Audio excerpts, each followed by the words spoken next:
for game two of round one in the Commissioner's Cup playoff. You're listening once again to Black Bears hockey here on the air. We want to thank you for listening in to Fox Sports 1430 on the radio site and on the YouTube side of things on the Binghamton Black Bears YouTube channel. The Black Bears won last night, game one, by a final score of 6-2 after giving up the first goal.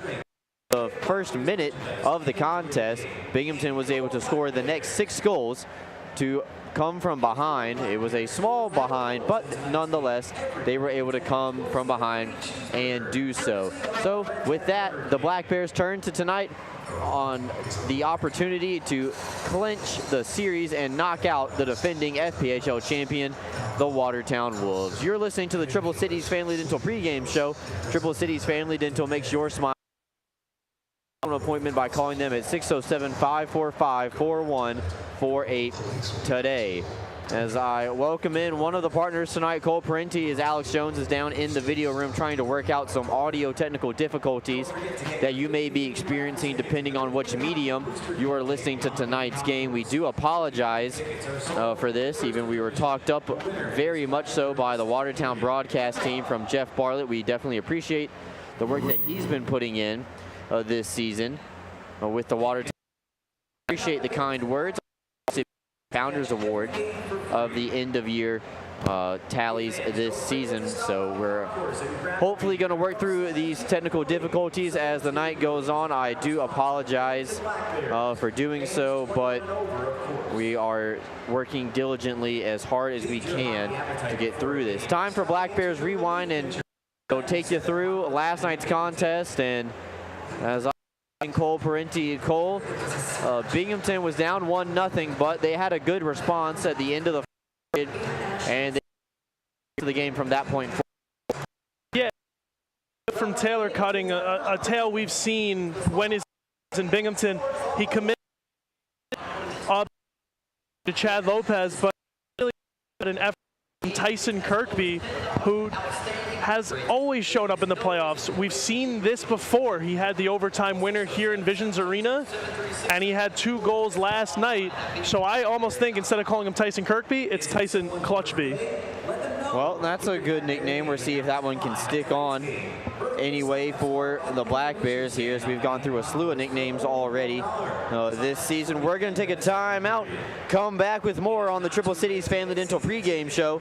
Back with you after these messages right here on Fox Sports 1430.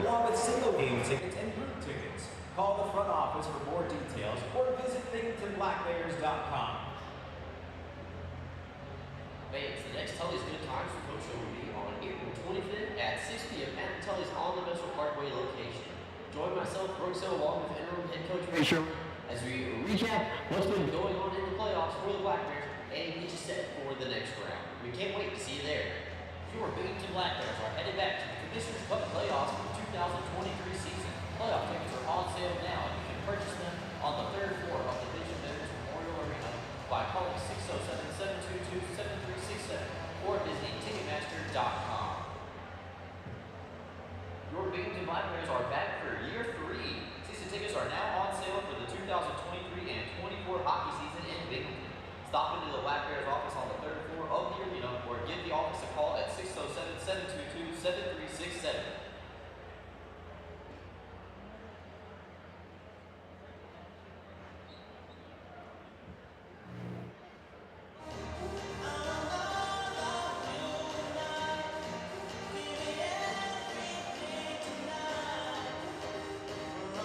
Welcome back to Fox 1430 here in Binghamton. And again, apologize for the technical difficulties that we're having on the YouTube side of things, trying to make sure all the audio is squared out. We're working as hard as we can to do so diligently. While we have the opportunity, we're going to try to play a pregame interview while we work through the technical audio here live. And we have a pregame interview that we recorded inside the Tully's Coaches Corner with interim head coach Brant Sherwood. And we are going to try to get that squared away right here. It's a part of our Tully's Coaches Corner. Friendly reminder that our last the Tully's show this year will be this upcoming Tuesday. It'll be April 25th at 6 p.m. at the Tully's on the Vestal Parkway location. So I'm going to go ahead, turn myself down, and we're going to listen to interim head coach Brant Sherwood on tonight's pregame discussion. All right, now time once again for Tully's Coaches Corner Playoff Edition. Friendly reminder that our final Tully's... Okay, it's in the right port, it's not working. The Coach Show will be this upcoming Tuesday, April 25th at 6 p.m. on the Tully's at the Vestal Parkway location. Coach Sherwood, Binghamton now holds a 1-0 lead in the playoff series against the Watertown Wolves. You guys go down early, not the best first 5 minutes like we talked about in our pregame discussion yesterday, but the rest of the way you guys score the next 6 goals and go on to win 6-2. Maybe we need a little wake-up call in the first minute, but yeah, we looked like deer in headlights for those first couple minutes, and then it was a bit of a wake-up call for us, and we responded the right way and stuck with it, and ozone rotation going and sustaining pressure down there. It was a much easier game. Were you surprised by the way that Watertown came out of the gates? I wasn't. I know they have a great rank with a good crowd. Very sparky environment. But these guys should have expected the pace of play to be picked up a little bit. But for some reason, I think the boys thought it was going to be easy, and then you just need that reminder sometimes. Going into Game 2 tonight, only a couple lineup changes. Brett Parker draws back into the lineup as Jake Schultz back on the D-line with Colin Fitzgerald. Sliding some guys back into their regular spots. What are you looking for from the guys who were out of the lineup last night tonight?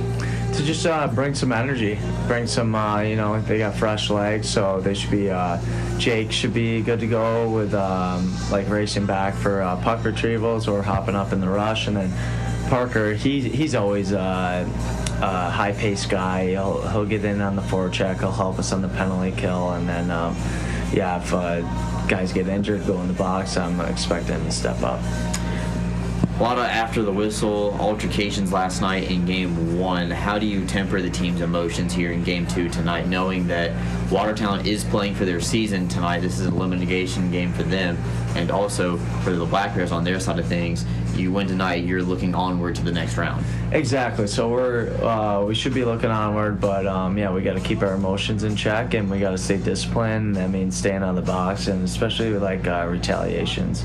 But I don't mind Matthew stepping up there.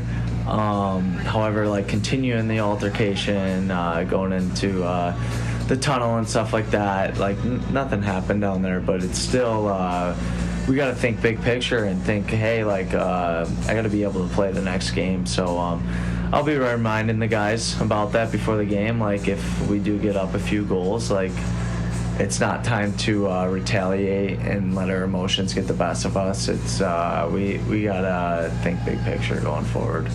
All right, Coach, well, best of luck, and hopefully we're talking to you again next week about some more playoff games in the semifinals. Awesome. Thanks, Brooksy. Always a pleasure. All right, that's the voice of head coach Brant Sherwood. More coming up after these messages in Binghamton.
necessary for Sunday, and then if not, Friday night against either Danbury or Elmira. Josh Newberg, Andrew Logar are 2 extras tonight, along with Kyle Powell. The third goalie tonight will be Jeremy Forget.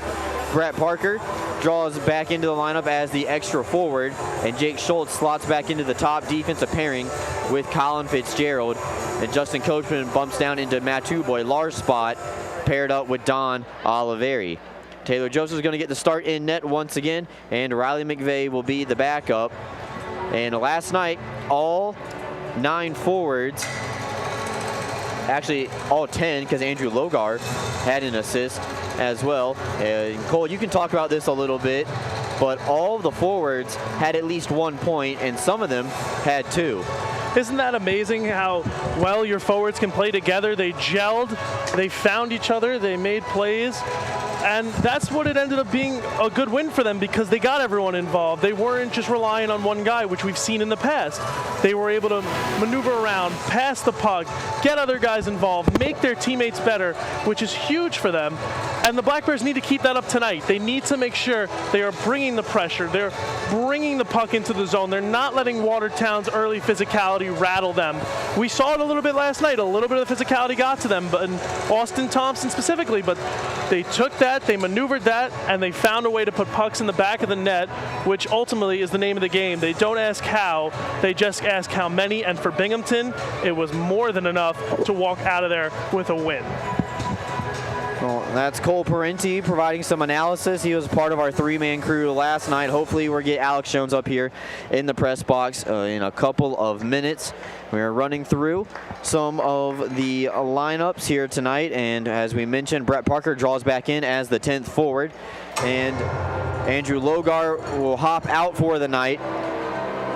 Jake Schultz back in the lineup, which is always going to be a key thing for this Black Bears squad. And that's a look at tonight's injuries and scratches provided by our friends over at the Court Jester Athletic Club.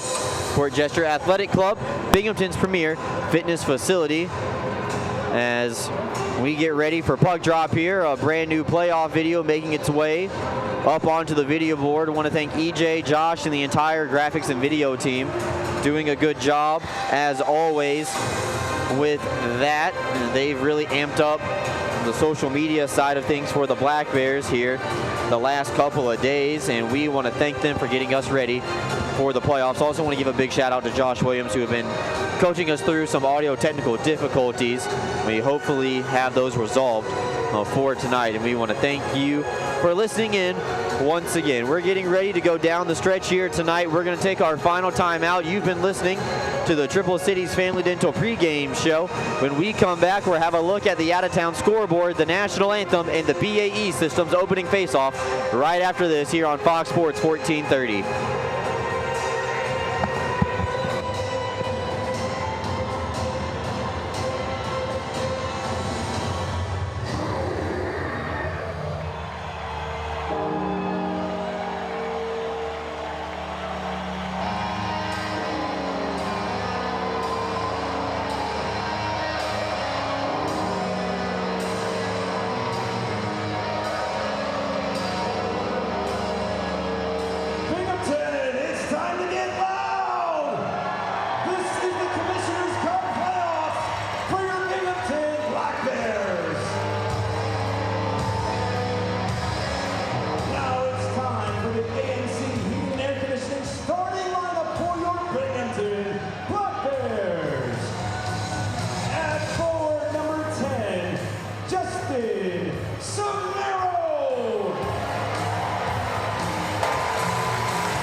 Welcome in for another edition of playoff hockey here for the Binghamton Black Bears. They have the opportunity tonight to do something that no Binghamton hockey team has done since the 2011 Calder Cup champion Binghamton Senators, and that is win a playoff series. As I welcome in my partner Alex Jones, Cole Parenti, we want to thank you for joining us live here on the air tonight. And guys, we got a front seat to a very good hockey game that started off favoring the Wolves, but instead it was a big bounce back from Binghamton. Yeah, 100%. And I say that all the time, Brooks, but it really is to the affirmative. It was a huge bounce back win. They gave up a very early goal to a former Black Bear, Everett Thompson, who had a very nice shot in front of the net. It was part of that two-man trap forecheck that Watertown was using to pressure Binghamton on their breakout plays. Binghamton Black Bears, after a huge Gavin Yates hit at center ice, really seemed to adjust their play after that and were able to take advantage of the aggressive forecheck from the Watertown Wolves, get some great offensive chances. And Gavin Yates has been doing this all season. He's a veteran. He knows what it takes to come into this league and walk out with a ring on your finger. And I expect nothing less than to see that again tonight, him helping this team, inspiring his teammates, and hopefully propelling Binghamton to a win. All right, we're getting ready for the presentation of the national anthem here tonight. We're going to get a look at a different goaltender tonight for the Black Bears, but it is one that they are familiar with a little bit, and it is going to be Owen Liskowitz starting in between the pipes, making his Watertown playoff debut. But for right now, I'll step aside for the presentation of the national anthem.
That was Tyler Fleming with his rendition of the national anthem here tonight as we get ready for playoff hockey right here in Binghamton. It was a late arriving night for the Black Bears. We're coming back to the arena at around 2 a.m. Once you get unloaded, everything like that, you got to air out your equipment, bring your audio equipment back up to the broadcast booth. You get home at around 2:30, 3 o'clock, depending on if you got to make a stop on the way through. But nonetheless, here we are getting ready for an elimination game for Watertown, and Binghamton trying to advance to the second round. I'll tell you what, Brooks, that drive was brutal back. I luckily, unfortunately wasn't able to ride the bus and kick back. I had to drive myself. Getting back at 2:30 in the morning really messes with your sleep schedule. However, I think the Black Bears were able to, we'll see if they're up to the task as Watertown got the better night's sleep. Yeah, these guys are athletes. They're built for this. I mean, me, not so much. I got back at 2:30 and I'm exhausted. The fact that these guys are going to play a hockey game, I am not envious of not being on that ice right now. And let's see how they come out of the gate and see who has a bigger jump. All right, yep, and it looks like everybody's going to be here on time. Looks like everybody up here in the broadcast booth finally made their way up here. Guess they haven't taught bus schedule reading yet in class, but we're underway here as Colin Fitzgerald dumps the puck in down low off the opening face-off. Looks like Everett Thompson, who started the scoring last night, will clear the puck out of the zone, hop over the stick of Connor Smith, and we're right back in the Binghamton end. Fitzgerald one touches it up for Anderson, almost ran into his own teammate. Anderson will sidestep Tim Payne, who Alex referred to many times last night as T-Pain. It's a travesty if that's not his nickname. Spelled differently than the hip-hop artist. But the puck will make its way back out into the neutral zone as Jake Schultz crosses over the blue line. Schultz fires a wrister that went over the shoulder of Liskowitz, held in temporarily by Connor Smith. The teams fumble for it in the neutral zone, but Binghamton will gain control as they roll an offensive line change, and the top line of Gavin Yates, Tyson Kirkby, and Tyler Jurich make their way out onto the ice for the first time. First minute gone here in Binghamton. Good to see a couple of former Black Bears back in the lineup tonight for Watertown. Owen Liskowitz in the net, Taylor Cutting on defense, and Everett Thompson at the forward. Looking for Jurich as a trailer. It was in his skates, and out the other way comes Watertown. Brennan Young had the final goal of the night for either side. Carried the puck in temporarily, but he lost a handle on it. Liskowitz is going to put his mitt on top of it. This will be reverse icing against Watertown, and Binghamton with an offensive opportunity here, rolling out the Lopez, Thompson, and Mac Lewis line. Yeah, and that's a great thing to do against a line that may have some tired legs. For those of you just turning in for the first time or don't know this rule, in the Federal Prospect Hockey League, when the line goes past two lines and the goalie freezes it, it's essentially an icing on the team that froze it.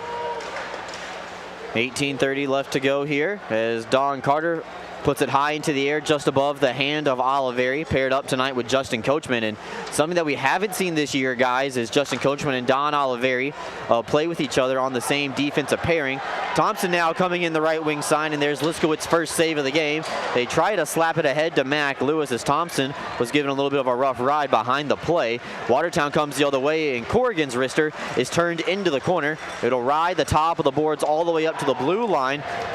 And Mac Lewis with a heavy hit on Brennan Young, returning the favor to the unpleasantries put on Austin Thompson. McGuire and Thompson with a couple of slaps at each other as they both go off for some line changes. And one thing I've noticed, the difference between the Watertown Municipal Ice Arena and Binghamton, the boards are significantly less live here. The pucks are hitting the glass and sitting down versus last night where they were really jumping off the glass. Anderson line back out for their second shift of the game as Watertown wraps it in. Joseph steers it on the backhand over for Yarwood.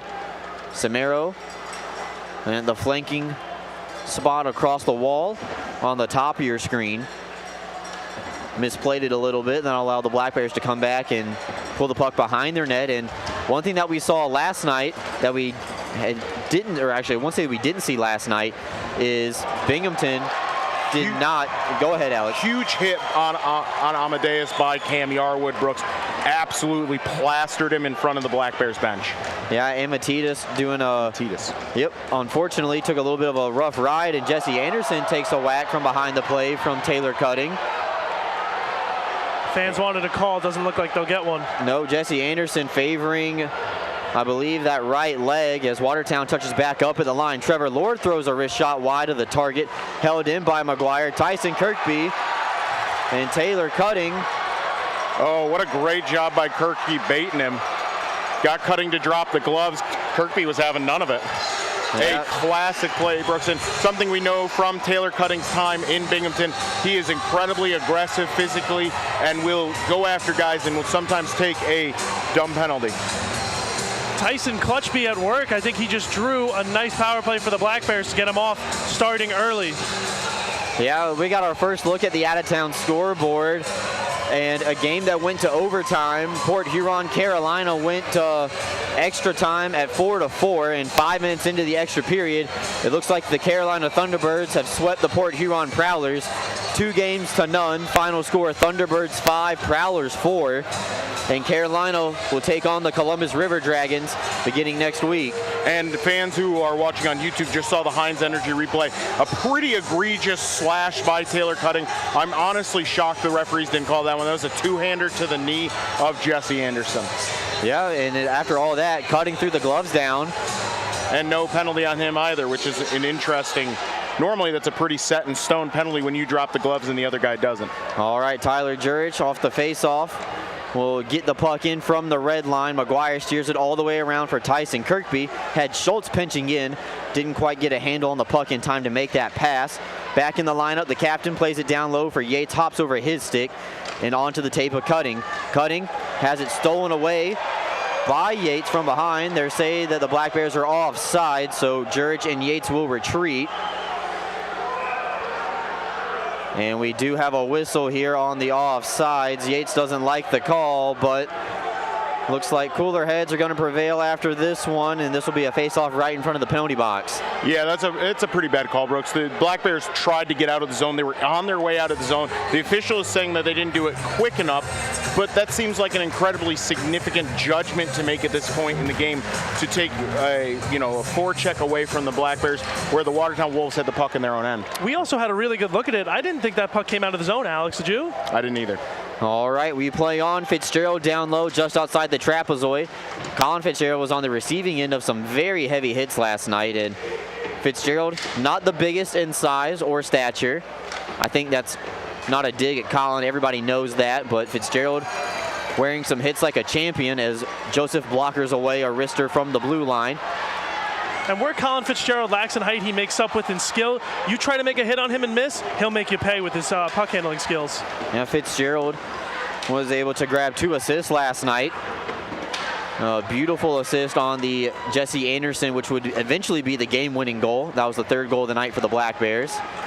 Everett Thompson now with the takeaway for Watertown on the back end. He's going to try a power move, try to stuff it in tight between Joseph's legs. Instead, the goaltender holds the 5-hole tight. We continue to play on. Back up to Colton McGuire at the blue line. And we looks like we're going to have a penalty going. Don Oliveri, Trevor Lord getting tangled up with each other. And Brooks, I'm surprised after last night's shenanigans, they've let it go this far. Oh, and Yates with a huge left! Absolutely dropped McGuire. He slept him. Did Yates just do it again? Did he just turn the momentum in the way of the favor of the Black Bears? Because it looks like the way this crowd's reacting, he might have. Yeah, Colton McGuire was grabbing a hold of, I believe, Tyson Kirby or Tyler Jurich, one or the two. And then Gavin Yates came up, and I think that was a TKO, one-hitter quitter. I can't wait to see the Heinz Energy replay on this one. Gavin Yates really putting the physical game first in this playoff series. Here we go. As you see it on your screen, Gavin Yates gets tied up there. I believe that's hematitis, right? That's Colton McGuire. Colton McGuire, and oh, wow. Just a straight left to the draw, slept him, put him to bed, wrapped him up, said good night.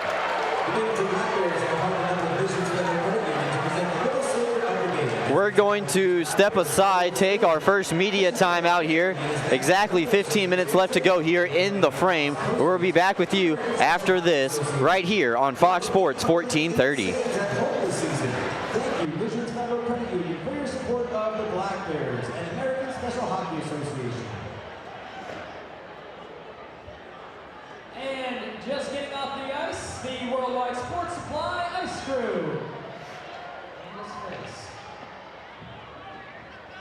Don't forget to get your 50/50 raffle tickets at the Binghamton Hockey Booster Club table on the main concourse.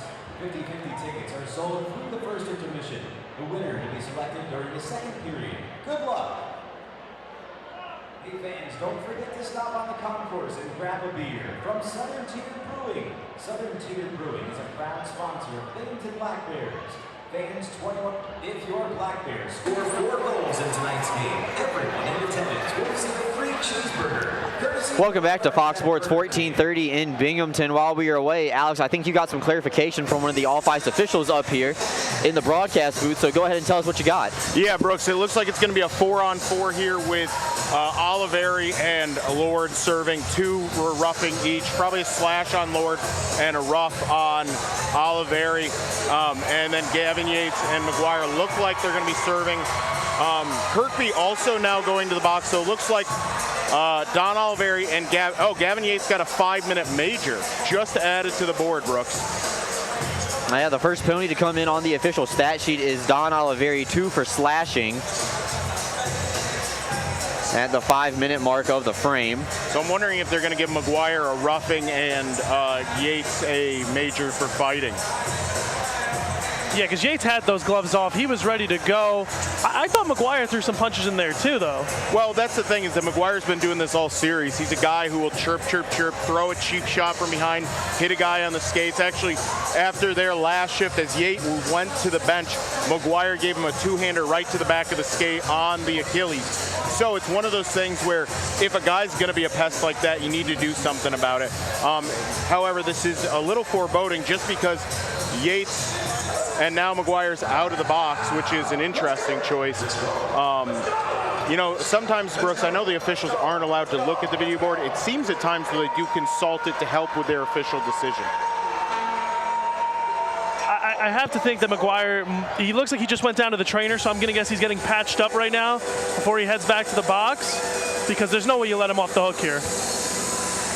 Well, it looks like the Black Bears are going to send 4 guys out: Mac Lewis, Brett Parker, Colin Fitzgerald, and Jake Schultz. It looks like Watertown's going to be on the power play here, as they're going to get Tyson Kirkby 2 minutes for roughing. That also has just come in on the official stat sheet. Brooks, this feels like these are makeup calls that they should have done earlier when Watertown committed several penalties that were not called. It seems like the officials are trying to set the tone, essentially saying, like, this is where, hey guys, you can't have this anymore, except they should have done it 5 would-be penalties ago. All right, Don Carter Jr. with the puck behind the net. Watertown won the faceoff. McGuire gets 5 for fighting. As a wrister put wide of the target, goes off the backside of the net. It's a very stagnant power play here from Watertown. They get the puck to the top, they pass it back. There's not many shots going to the net.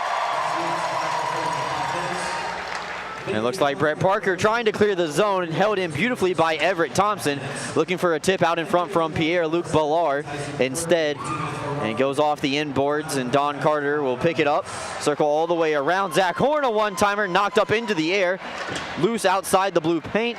Lewis over to the loose puck, and here wrapping around the boards. This is the Northeastern Striping Corporation penalty kill. First time tonight here at home in Game 2 of the playoffs. Watertown was 0 for 5 last night on the power play. And Justin Samero is going to come out on the forechecker, as it looked like Brendan Young got his helmet taken off by Jake Schultz on a good hit. Lopez dropped his stick, or maybe it was knocked out of his hands. Carter coming back in 1-on-2. Keeps the train moving. Low angle. Knocked away beautifully by Justin Coachman, trying to bat it out on the backhand. Stays in play. Heavy hit laid on Justin Samero, and penalty coming up. That's going to be an elbow, Brooks.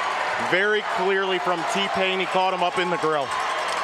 So Tim Payne's going to take a seat in the penalty box, and the sin bin's going to fill up a little bit more.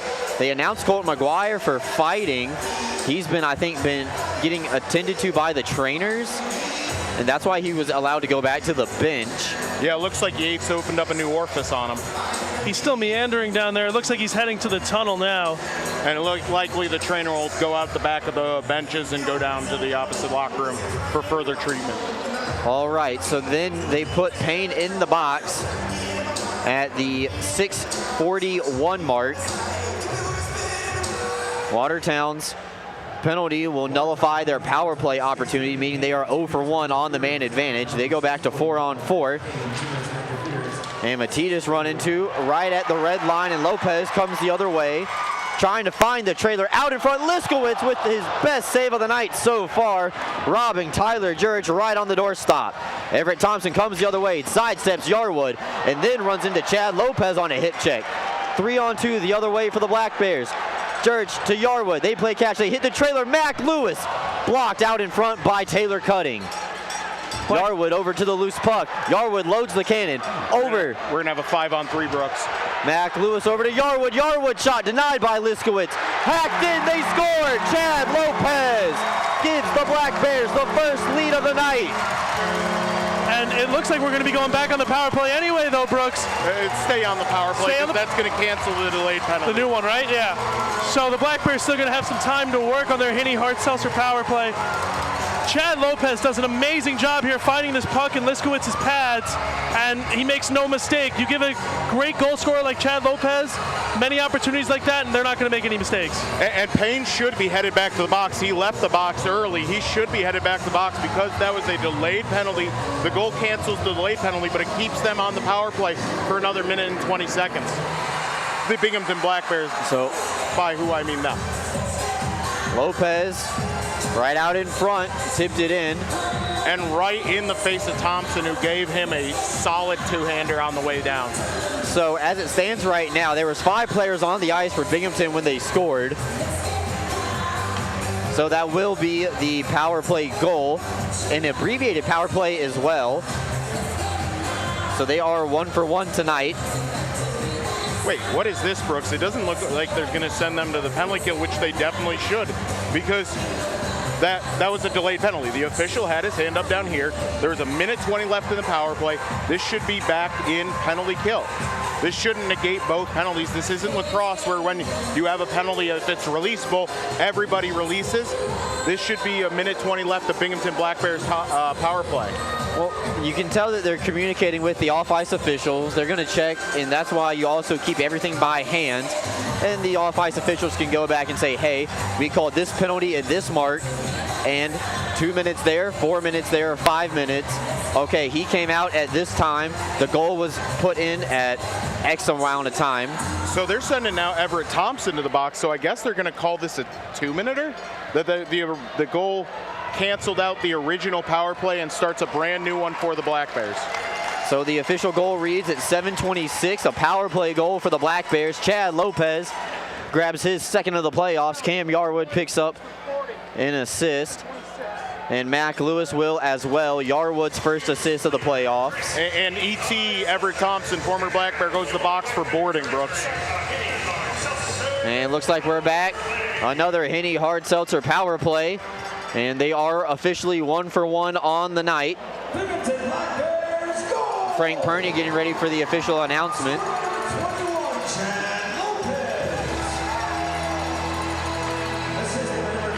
Turnover at the blue line, wrapped right back in, and unfortunately Binghamton having a little bit of a hard time getting the puck out of their own side. They've wasted the first 30 seconds of their second Henny Hard Seltzer power play. Unit number 2 on the ice as Tyler Jurich plays it over for Tyson Kirkby. Actually, this is a hodgepodge as Gavin Yates is still in the penalty box. Yarwood over to Jurich inside the faceoff dot. A rising snapshot goes off a stick out in front. It'll exit the zone, taking a bounce off the glass. Binghamton will touch up at the line.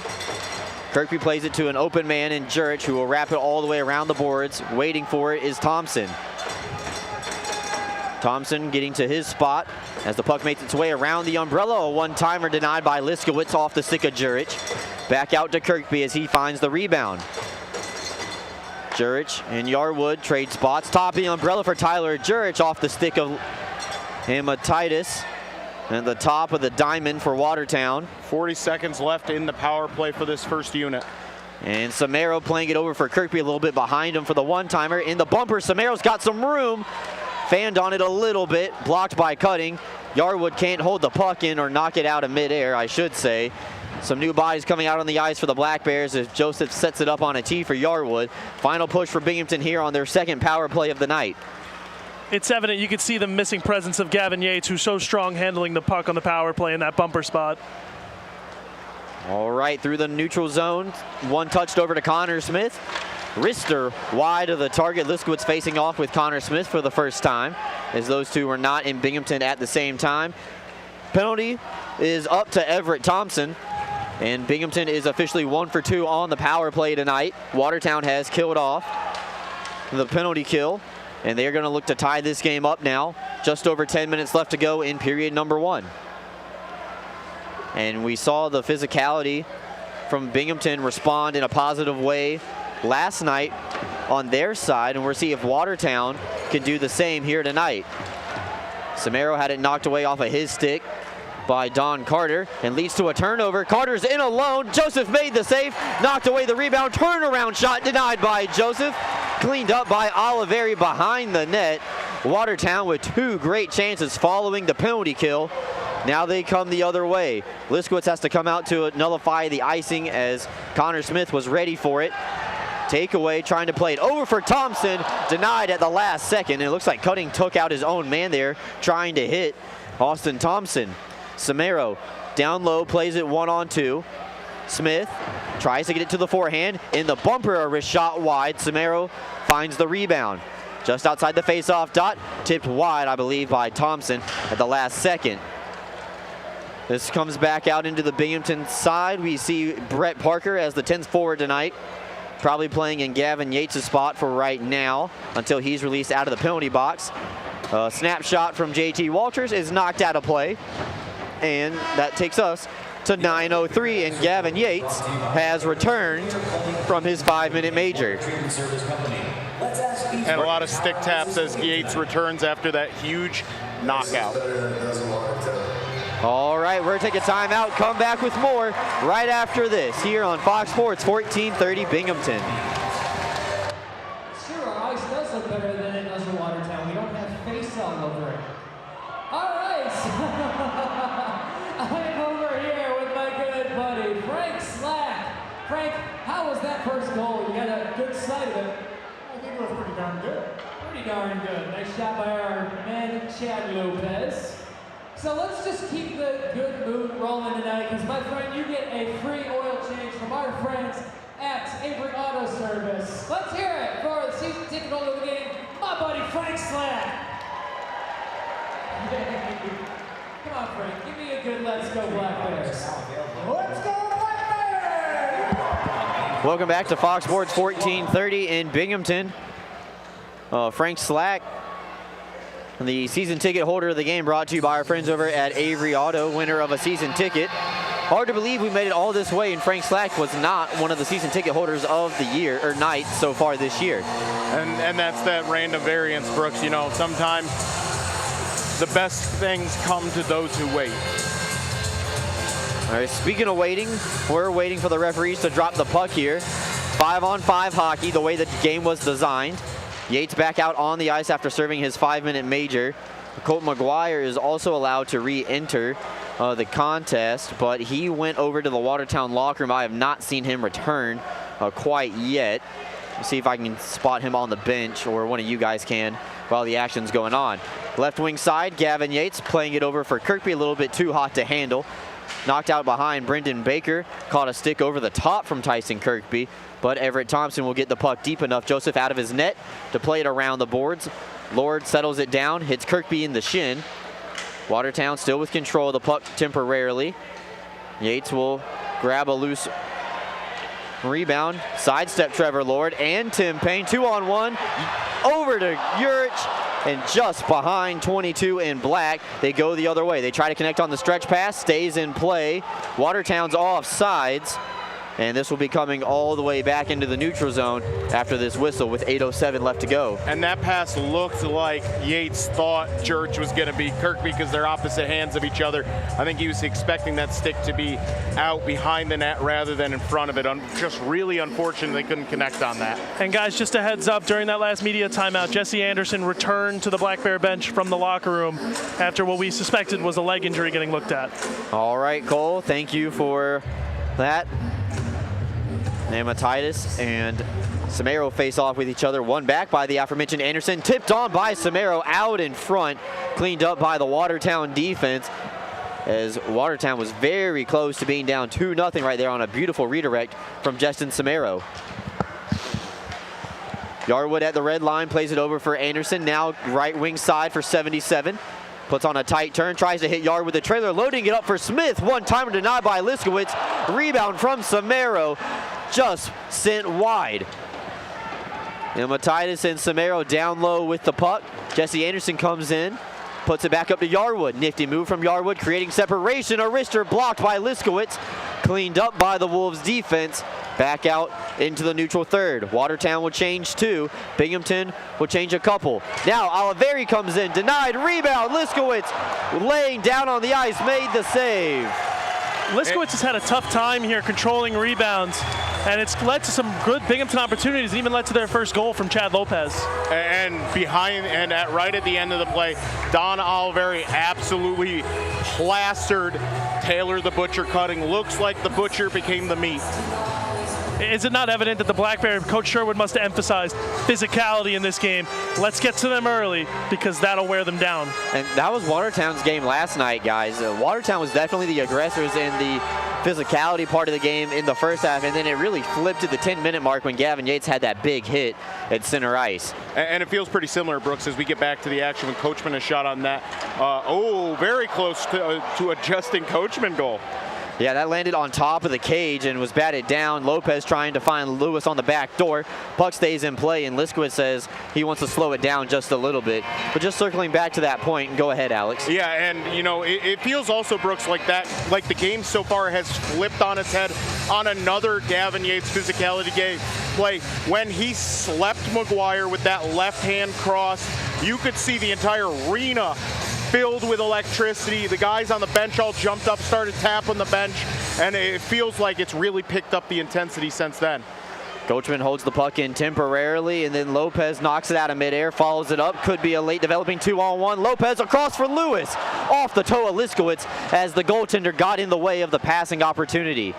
Down low, cleaned up by Baker, and now ET, that's Everett Thompson, at the red line, will dump it in, knowing that his team wants a change. Joseph plays it all the way up to the line for Lopez. Thompson gets around the linesman, trying to center up for Jurch, out in front, he scores! A beautiful pass from Austin Thompson to Tyler Jurch, and the Black Bears on top by a pair. And I cannot describe to the listeners of this broadcast how gorgeous every single step of that goal was.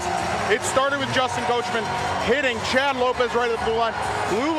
Lopez gets it between his legs to Thompson. Thompson literally picks it up on his stick and carries it over the blue line so that he can't get stick checked. Beats the defense to the edge, gets it on Jurch's stick.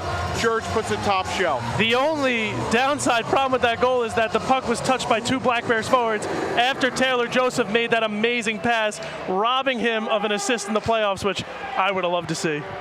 Now back to the action. Yates coming in. He's going to take a nump from Trevor Lord. Gingrich with the puck behind his own net, tries to clean it out. That's Fitzgerald, long hair. Wasn't identified by the number, instead by the hairstyle. Now Lord comes over the blue line for Watertown, throws it a little off target, steered behind the net. Joseph reached for it like he wanted to cover it, but Fitzgerald took it away from the goaltender. Always a risky play, but it looks like it's going to help out the Black Bears here as Jake Schultz will backhand one into the zone himself. Reverse hit on Taylor Cutting, down low, and Gavin Yates, 1-on-2, fighting for the loose puck, makes its way all the way behind the net. Nobody there except for Jurich, and they make it its way over to Yates. Yates, a slapper, knuckle puck, and Liskowitz makes the save. And it looked like it stung the goaltender a little bit. And we might have to change Cutting's nickname to Mincemeat after this game, because the Black Bears are throwing bodies at him. Schultz, even Jurich got in on him with a little bit of a body check that led to that turnover. Everybody, you can see they know that Taylor Cutting's one of those guys who can make game-changing physical plays, and how you get him out of that is you get aggressive with him. Let him make the mistake, not you. And I'm sure the Tyson Kirkby altercation in the beginning is still sitting in their minds. Set play off the face-off as Connor Smith was replacing JT Walters. His shot was denied. Shot it right into the leg of a Watertown defender. Bellar, who came over from Delaware in a late season acquisition for these Wolves. Very slow getting back to the bench. Yeah, he's going to come out.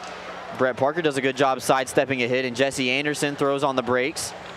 Had a goal last night as Parker using his speed to get the puck over to Anderson again. Two-man game down low. Good wrap check by Liskowitz to knock the puck away from Parker. And now they try to clean the puck up. Out of the zone does Watertown. Binghamton touches right back up. Anderson leaving it over for Oliveri. Oliveri, one touch out in front off the stick of Smith and back out. 2-on-1 opportunity for Watertown. Horn and Thompson. Thompson's in alone. Tried to put it on top, but Joseph's shoulder, he got a little bit too much of it. It makes its way out of the zone. And Binghamton will clear. Watertown touches up, throws it right back in.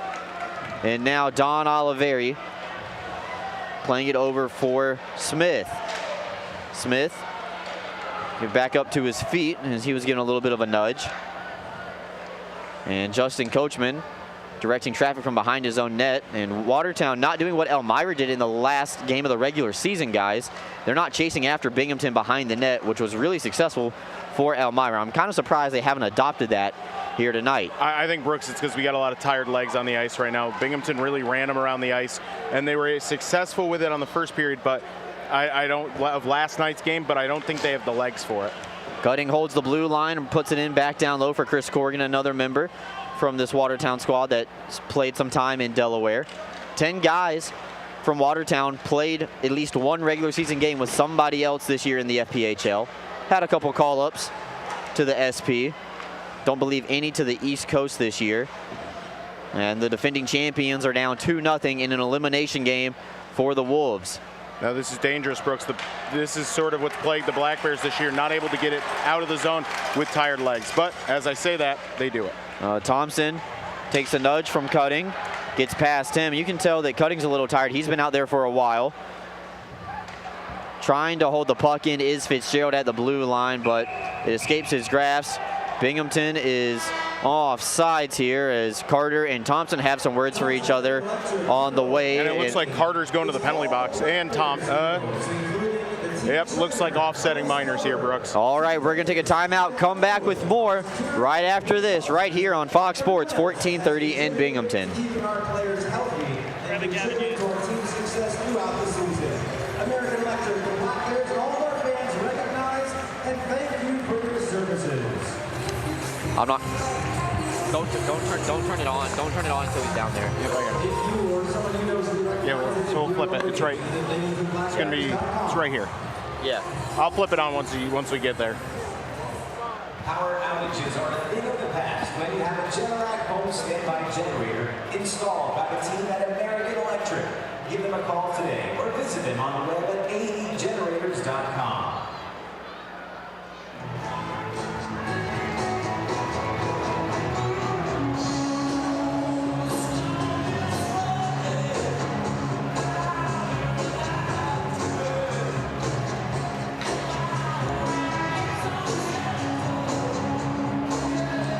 Welcome back to Fox Sports 1430 in Binghamton, and Alex, looks like we're going to have matching minor penalties issued out here as we get ready for the final stretch of the first period. Yeah, and a little 4-on-4 action that's going to run almost till the end of the first period. We'll end with 58 seconds left. We're at 2:58. Got a neutralized face-off between Lord and Yates. So Don Carter and Austin Thompson will sit down. We will skate for a side, opening up the ice. Have to wonder which team this really gives an advantage to at 4-on-4. And now Thompson, that's Everett Thompson, skates through the middle of the ice, crosses over all three lines, tries to get around Fitzgerald, but the double doors of Fitzgerald and Schultz and Fitzgerald deny Thompson a scoring opportunity. Fitzgerald turns on the Jets, gets around Payne, centers up out in front for the captain. Got a little bit of it on the heel. George comes in looking for his second wrist one high off the glass. And now Fitzgerald plays it in down low for Yates. Yates with a spin around move a little bit behind the net. Misplayed it temporarily, but Binghamton does maintain control of the puck. And Binghamton's really lucky that they misplayed that puck, because the Watertown Wolves had Everett Thompson streaking down the right side, who had a good body and a half length on Gavin Yates. Yeah, a long way to go here. Fitzgerald, sorry. Yeah, a long way to go here in this one, as Yates will dodge two hits from Watertown. Comes over for Jurts, a snapshot, and a diving effort blocked out in front by Lincoln Gingrich. That couldn't have felt good, Brooks. No, I was thinking about that. And Matidis now, 3-on-2 for Watertown. Shoots it through the screen of Yarwood, denied by Joseph as he kicks it into the corner. Bellar given a bump by Samero. And Bellar will push it back over for Taylor Cutting. And Matidis up through the neutral zone, but Bellar was going off on a line change, couldn't play that puck. Oliveri down the right wing side, dropping it back for Kirkby. Oliveri caught behind the net, given a little bit of a partial screen. They play it back up to Yarwood, all the way across for Samero. Kirkby inside the dot, a wrister wide of the target. Watertown to the rebound, can't clear. 1 minute left to go here in the period. Yarwood, Oliveri hanging up high. Kirkby coming in, backhander out in front. Liskowitz intercepted another pass with 52 seconds left to go in the frame, and he will hold on for a whistle. And a great job by the Black Bears getting extended pressure, really putting the pressure on the Watertown Wolves and putting them in a really bad situation. The tunes of Zach Brown running through the arena as fans making their way around the concourse. Remember, if Game 3 is necessary, it'll be here in Binghamton tomorrow night at 6 p.m. as the face-off is pushed back by Watertown. We've returned to 5-on-5. Lopez, though, at the blue line, intercepts a pass. Binghamton, though, has to touch up, and that'll take away the opportunity to chase immediately right after it. Horn playing it over for Carter, fresh out of the penalty box. 2-on-2 against Coachman and Walters, along with Brennan Young. Young's wrist shot denied by Coachman, and then Young is introduced to the sheet of ice by number 7 dressed in black. Yeah, Coachman made him pay for that shot, Brooks. Yeah, 20 seconds left to go as this puck is cleared out into the Black Bears bench, and Watertown will have an offensive zone faceoff with 16.5 left to go. And an interesting interaction that happened behind the play. Don Carter tried to wrap up Thompson and take him down to the ground. Thompson sort of head dodged him, and it looked like Carter was going to try to start a fisticuff endeavor, and Thompson was like, no, I'm good. I don't need to be in the penalty box for 5 minutes. Thank you, though. A lot of penalties and a couple of goals to talk about once we get to the Excite Motorsports intermission report. Cole's gone down ringside to grab a player for an interview. We'll find out who it is once he gets on the microphone. 8 seconds left to go here. Parker talking over with Baker, that's 88 against 18. Nothing will come of the final 10 seconds in this one, and the Black Bears carry a 2-0 lead into the locker room after a very exciting opening 20 minutes. And look at the energy of the two different benches, Brooks. Watertown players were off the ice before the horn even sounded, honestly, and the Black Bears are coming together, dapping each other up and kind of big upping each other, saying, hey, let's go, let's win this. Just an interesting read in body language between the two benches. All right, we're going to go ahead and throw it down to our rinkside reporter. It looks like Cole Parenti standing by with Gavin Yates, so go ahead and take it away, Cole. All right, guys, I grabbed forward Gavin Yates. Gavin, yesterday was a huge hit in the neutral zone. Today was a knockout punch. Both plays seemed to turn the tide of this game. What did you see on those plays, and what do you think it did for your team? That's playoff hockey. You know, you got to do what it takes to win. I'll do anything for these guys, and all night keep coming. So, playoff hockey. Gavin, your team came out very physical in both games. It was evident. Was that a point of emphasis from Coach Sherwood before these two? Oh, for sure. These guys can't hang with us if we're physical, so physicality is huge. Gavin, a really strong first. You guys go up 2-0 in elimination game. What do you want to see continue from your team in the third? Hit a little reset button and stay on them. Pucks in deep, get pucks on net, and play our period. All right, Gavin, thank you. Good luck the rest of the way. Guys, I'll be back up there in a minute, so back to you for now. All right, Cole, thank you very much. We appreciate it, and some very exciting words from Gavin Yates there, Alex. Yeah, and it gives an insight to what this team is feeling right now. It feels like last week's game really kind of gave them a feeling of confidence headed in this game. It felt like in the first period of last night's first elimination game, Watertown kind of gave Binghamton all they had, and after Binghamton, survived the initial storm, they realized, like, hey, just as Gavin Yates said, these guys can't hang with us, and did an excellent job coming out here and really showing the Watertown Wolves what the Black Bears are all about.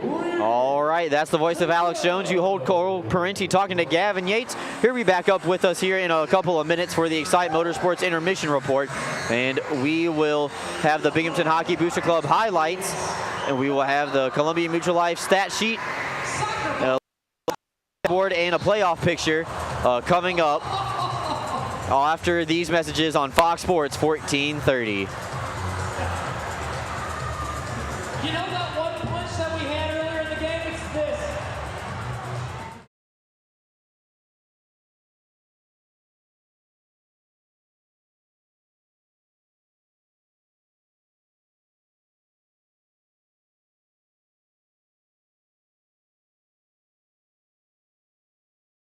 The nets.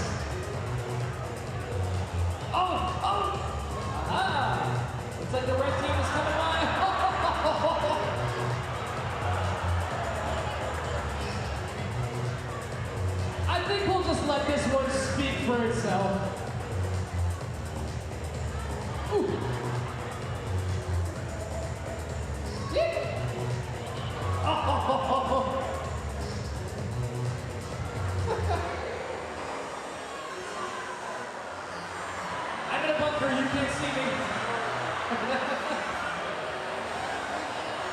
Ooh.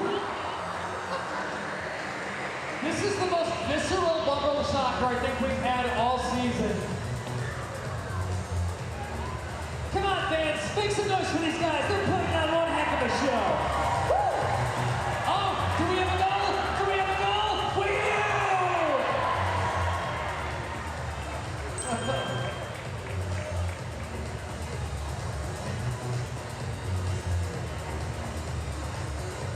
There we go. And it's up.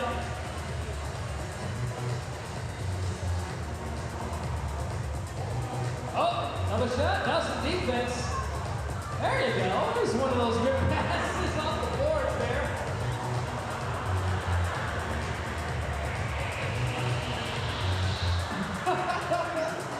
You got the strats down. Got another minute.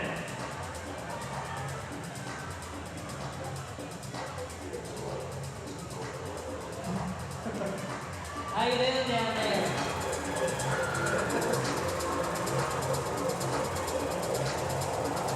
He must play some. Welcome back into Fox Sports 1430 in Binghamton as bubble soccer is getting ready to wrap up here, entertaining the crowd for sure during the intermission. I think this is more of a human demolition derby than bubble soccer, Brooks. Seems like teams and allies are a loose structure so far. Guys, I've been down there. I've set it up. I've done that job. They don't go for the goals. They go to crush each other on the ice. All right, we're going to take a look now at the Columbia Mutual Life Insurance stat sheet, part of the Excite Motorsports Intermission Report. Excite Motorsports, browse, ride, and buy. Free next day delivery to New York and Pennsylvania. It looks like it's going to end in a 1-0 contest. Final licks for the people out in bubble soccer. Binghamton has a 2-0 lead in this one. They lead the shots on goal category 18-10. And on the power play, Binghamton is 1 for 2. Watertown is 0 for 1. And you know what, Brooks, that kind of tells the tale of the period right there. Binghamton getting the power play goal. Their power plays at a little under 25% so for the season.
Welcome back to Fox Sports 1430. We're going to have a quick update for you before we throw it right back to commercial to get ready for the second period.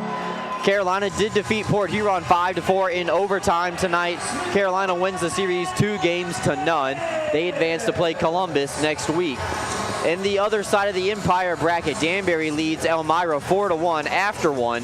They're getting ready for the second period as well. When we come back, we'll have the second period brought to you by our friends over at Lofts at JC right here on Fox Sports 1430.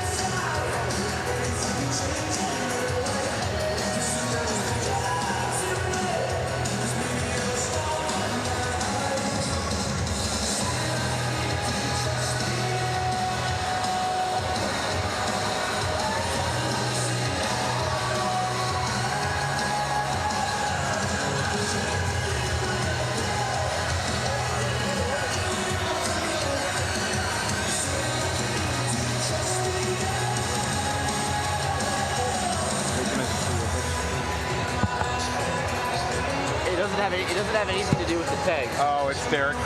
Derek screenshotted it and sent it to me. I love Derek. I thought it was a comment. No.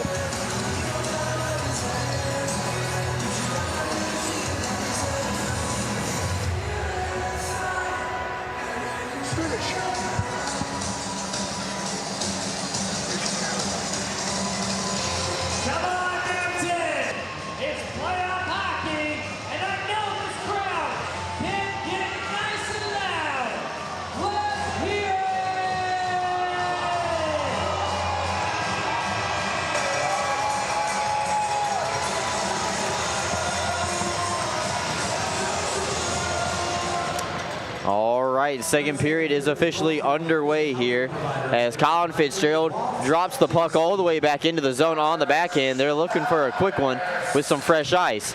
Smith sealed off against the wall, lost his handle on the puck. Watertown will try to knock it out of the zone. Soccer style to head by Horn. That was a nifty play, lifting his foot up in the air and kicking it forward like he was playing for the World Cup. I was going to say, Brooks, that looks like a little bit of two-touch before the game. And Smith now crossing over the line, holding for a shot or a wrister, and a blocker save made by Liskowitz. It goes into the netting, and the officials blow the play dead. Welcome back in on the radio side of things. We missed about the first 30 seconds, but no true scoring opportunities, just teams trading it through the neutral zone, getting it out of their own end. Second period brought to you by our friends over at Lofts at JC, as always, the official housing partner of the Binghamton Black Bears. Beautiful 1, 2, and 3 bedroom units on the complex. And we highly recommend that you fill out an application today at loftsatjc.com. Church fighting for a loose puck down low with Tyson Kirkby against Lincoln Gingrich. And now back up to the blue line for Coachman. A wrister tipped by Gingrich wide of the target. Gets back up to his feet, and that'll allow Watertown to try to clear the zone. Held in, though, by Gavin Yates and Tyler Jurich. Wrapped around the wall by Yates. Oliveri's pinching in. Spinorama saw that move last week. Tries to center it out in front for Jurich, looking for his second of the night and second of the playoffs. Oliveri playing it down low. Kirkby instead, going through all the people crowded in front of the net, pulls it out wide. They reset in the bumper spot. Kirkby shot denied. Cleaned out by Watertown. This will come the length of the ice. Coachman first to the dot and icing against Watertown. And you know what they say, you know, Bruce Lee was the master of the 1-inch punt. I think Don Oliveri is the master of the 1-inch deke. He is able to just get that puck in the tiniest windows possible through the defensive zone. He's done a great job, too, of getting it off the boards. It's a tough play when the puck is coming rattling around, and Don has put that into scoring opportunities. All right, back to resume play. Watertown will fling this puck into the Black Bears side. Don Carter chasing after it. If his team needed to change, they could do so, but it looks like all 5 players stay the same for this Watertown club. That puck is slapped back out all the way down. Is it going to make the line for icing off the side of the wall? They say no. We continue to play on. That allows Thompson to get on the forecheck, and Chad Lopez will come away with a low angle, trying to bank it off the backside of Liskowitz. Rebounds available, back up to the blue line. Yarwood a slap shot. I think it caught a stick of Lopez out in front, and Liskowitz will swallow up. Shots are 20 to 10 now. Liskowitz has got to be thinking to his defenseman, please, please get in front of some shots. Get the puck in the other end of the ice. We need some offensive chances. And this Watertown team has failed to score multiple goals in 7 of their last 11, including the playoff game last night. They really need to get the offense going in Watertown. All right, Yarwood wraps that puck in. It bounces off a Wolf out in front, or excuse me, off to the side. As he was trying to wrap it around the boards. Cross ice over for Everett Thompson. Thompson knocks it down. He has a wrister blocked by Walters partially. Amatitis plays it behind the net for Trevor Lord, but instead Baker will pinch down from the blue line to play it. Too softly though, as it never made it to his teammate. That'll allow the Black Bears to escape harm's way. As Walters will play it over for Thompson, gets just barely a stick on it. Deep enough to nullify icing. As Watertown throws this puck from behind the red line into the Black Bears side, and another icing call. And just to start out the period, quite a few mental mistakes from the Watertown Wolves. You know, that's something you get from a tired team. It's a long season for everybody, but those great teams find a way to refill that gas tank and come out with some energy. And it just looks like Watertown's come out incredibly flat. Anderson wins the faceoff back to Smith, and Smith tries to dangle in a phone booth. Lost the handle on it at the last second. Stays on the forecheck though, leads to another turnover, tipped on by Samero. A wrist shot from Anderson, saved by Liskowitz. Cleaned out of the zone. Linesman says this was tipped on the way through. This is no icing. Joseph plays it all the way back up to Smith. Knocks it down. Can he get a handle on the puck? Out in front for Samara. He's tied up. We continue to play on. Watertown comes the other way. Now Chris Corrigan on the backhand, left wing side. Tried to stuff it off the leg of Joseph. Instead, it's knocked away by the Black Bears defense. Walters now surveys his option. Still playing with that dad strength as they welcome their firstborn daughter, Blake, into the world on April 1st earlier this month. Surprised he hasn't changed his skates to a pair of New Balances, Brooks. Oh, if you know, you know on that one. Here comes Horn. A shot fought off by Joseph into the corner. Carter fanned on the passing attempt. He's going to chase behind the net. Gets around Anderson, draws the attention of Walters as well. And a beautiful back check by Don Carter. Picking the pocket of Walters. Corrigan sealed off into the boards by Yarwood. Smith over to the loose puck. A lot of tired bodies out there for Binghamton as Samero does go off for a line change. Anderson took a look over at the bench, and now he's going to go as Yarwood fighting for the loose control of the puck. Cutting centers it out in front. Corrigan wasn't ready for it, and it'll come out the other way. Kirkby gets it up to his blade, plays it all the way across over for Jurich. A little bit behind 22, but it finds the tape of Kirkby once again. Liskowitz made the save. Jurich holding in a slap shot, tipped wide at the last second, I believe, by Connor Smith. Guys, I don't know what Cutting was doing there. He jumps in the play when he doesn't need to, and then he's halving it as he's going back. Not a recipe for good things to come for Watertown when your defensemen are jumping in and not getting back. Heavy hit laid on as Samero sent Tim Payne into the linesman. They try to spring Jurich on a partial breakaway, but it's in the skates of Baker instead. That's a good defensive play for Watertown, though. Can't get the puck out. Fitzgerald on the backhand, trying to open up Liskowitz. What a move by Colin Fitzgerald. 3-0 Binghamton. What? You got it out. Friends across the pond would say that's some absolute filthy techers there, Brooks. Beautiful handling by Fitzy. He just completely undressed Liskowitz into the net. Colin Fitzgerald, take a bow. Young star for a reason. Fitzgerald, no stranger to scoring playoff goals in this building. I believe he had the equalizer last year against Danbury, and that one was just beautiful. A highlight reel one for sure as Binghamton goes up 3-0. Can't wait to see that one on the Heinz Energy replay. Fitzgerald gets around the defenseman. Liskowitz bites low, and then Fitzgerald puts it upstairs. Time of the goal, 5:04. Colin Fitzgerald first to the playoffs. And Binghamton now up by 3.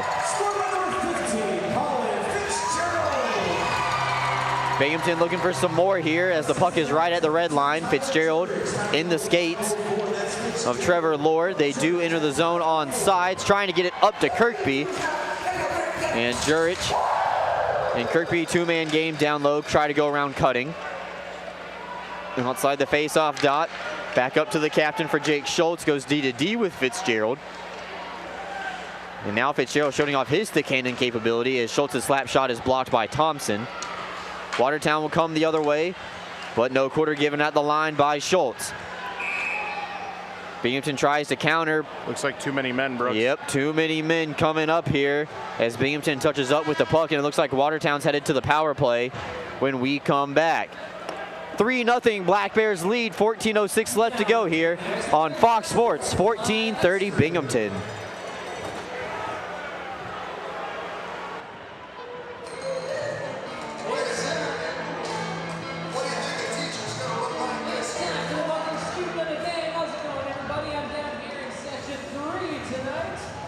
I'm sitting right next to my owner. How you doing, bud? Just good? You got a good seat, though. How was that goal? Pretty awesome, right? Amazing. Good answer. My friend, you get a coupon from our friends at Buckles Inc. for free merchandise from them. Welcome back to Fox Sports, 14:30 in Binghamton. The Black Bears up by 3 now, guys, as Colin Fitzgerald gets his first of the playoffs, and the assist goes to Tyler Jurch, picking up his 3rd of the postseason. And it's kind of a reverse of what we're used to seeing, where it's Jurch finishing the Fitzgerald feeds. Colin Fitzgerald just did a great job dancing in. He even, in my opinion, undressed the goaltender there and really got him top shelf. I thought he was going to give that puck off, and I think so did Owen Liskowitz. So great job there by Fitzgerald to bury that. And that shows the level of class of a player Colin Fitzgerald is. He could recognize that Owen Liskowitz is going to pay heavier attention to Tyler Jurch, who's crashing the net on the opposite side. Flipped his stick like he was going to fit, like he was about to pass, and then was able to go backhand, instant forehand, lifted it right over the top of Liskowitz into the back of the twine. And it looks like we got a set play coming from the Watertown Wolves. Off the face-off, they pull it back. Zach Horn plays it back over. Looks like that set play wasn't going to be there. Horn, snapshot kicked out with a purpose by Taylor Joseph. Over to Everett Thompson. Back up to the point for Lord. Lord marked by Brett Parker. Parker blocks a shot into the corner. Binghamton tries to get to the loose puck. Held in by Horn up at the blue line. Now Carter all the way across for Everett Thompson, trying to settle it down. Finally gets the puck to get off its end. Looking for the back door, Carter. Shot was wide, and the tip-in attempt as well. Young tried to sneak one in the front side, but instead his stick got lifted, and Binghamton will change all 4 players as now Justin Coachman makes his way over to the bench. A very heads-up play by Justin Coachman, preventing the stretch pass to the forwards, cut off 2 guys with 1 defenseman. There's just no drive from Watertown right now, in my opinion. They look like a team who already thinks they've been eliminated from the playoffs, and with half a game to go, that is not the case. And Matidis behind the net of Joseph, playing it over to Horn. Horn, a wrister. I believe that went off cutting out in front. Samaro trying to go short-handed. Self-pass off the wall. Kirkby now will.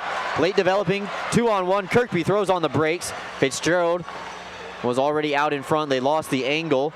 Samaro wisely backtracks the puck over to Fitzgerald, and Binghamton can play keep away. 30 seconds left to go on the Northeastern Striping Corporation penalty kill for the Black Bears. A little 3-man game of catch.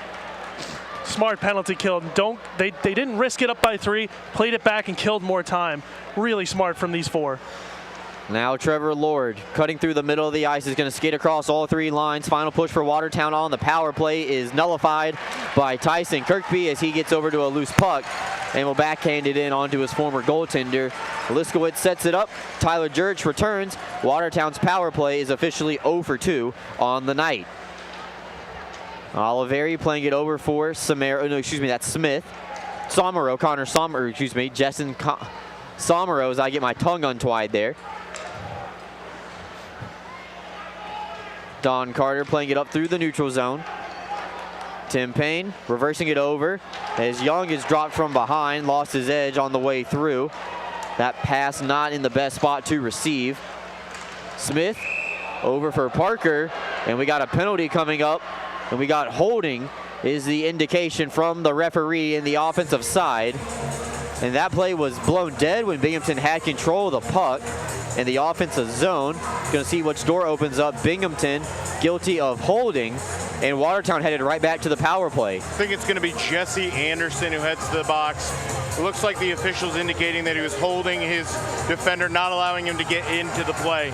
An interesting call, Brooks, because I was watching the sides there. I didn't pick up on that. Maybe if we can see in the background of the Heinz Energy replay, if we can pick that up.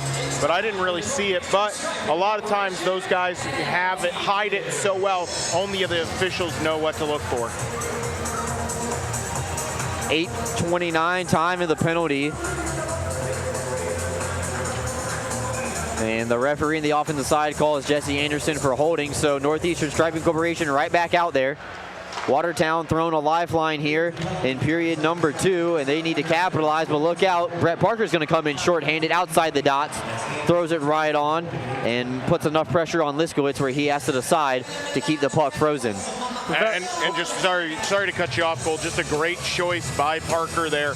He had Kirkby over the middle, but rather kill it, pull it back to your defense, and then have them vacate the offensive zone and cause Watertown to do what they're doing right now, commit to a full breakout play where they're ticking time off their own power play.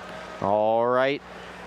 That takes away the first 20 seconds of the Northeastern Striping Corporation penalty kill. Everett Thompson crossing over the line, throws a shot in the slot, and Joseph at the top of his crease reaches out a little awkwardly, but makes a good save.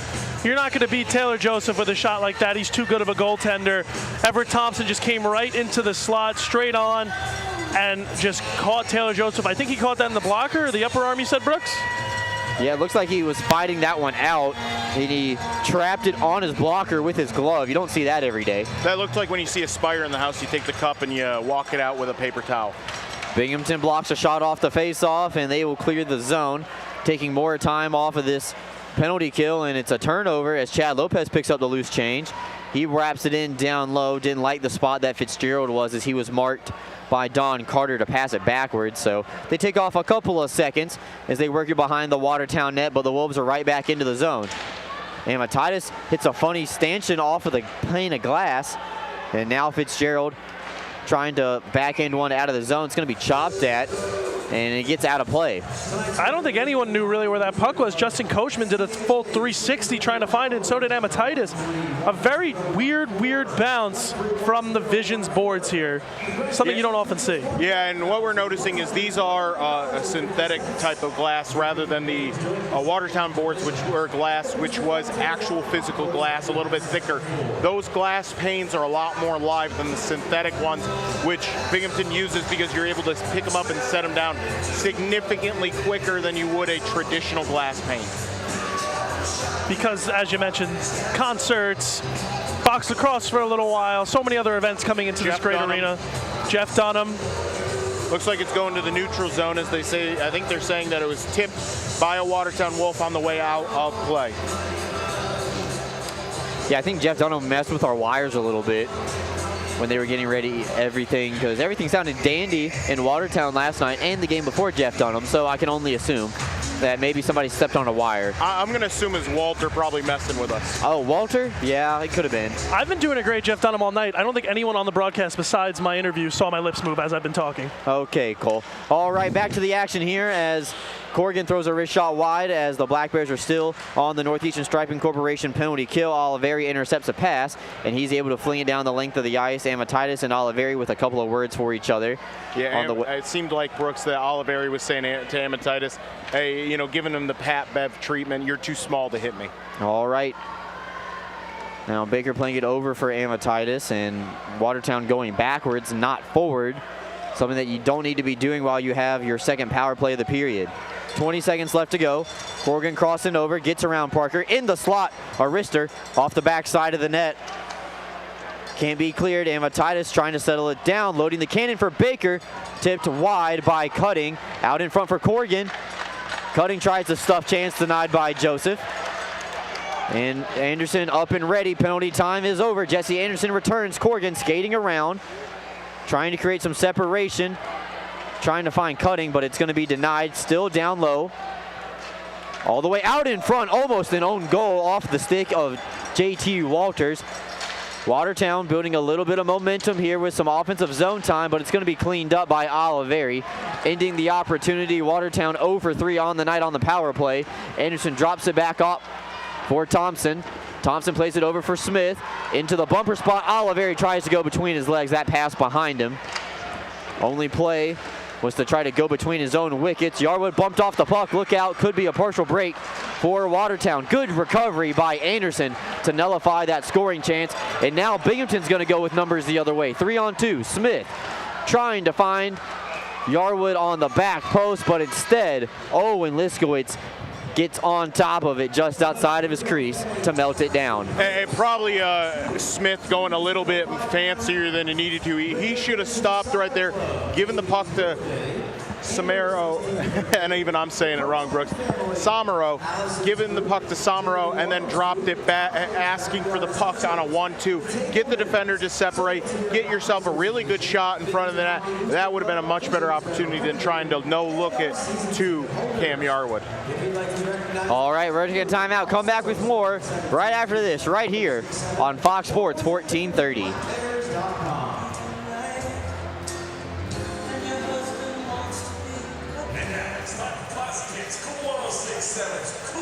Fan of the game.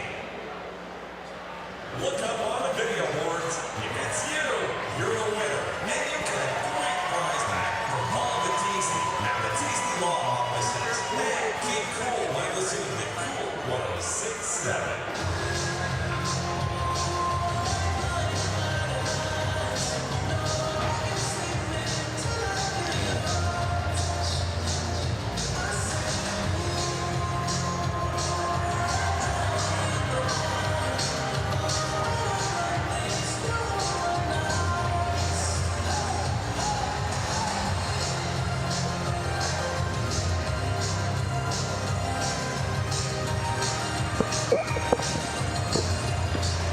Welcome back to Fox Sports 1430 in Binghamton. As we return to the action, the puck was won by Watertown. They try to clear the zone.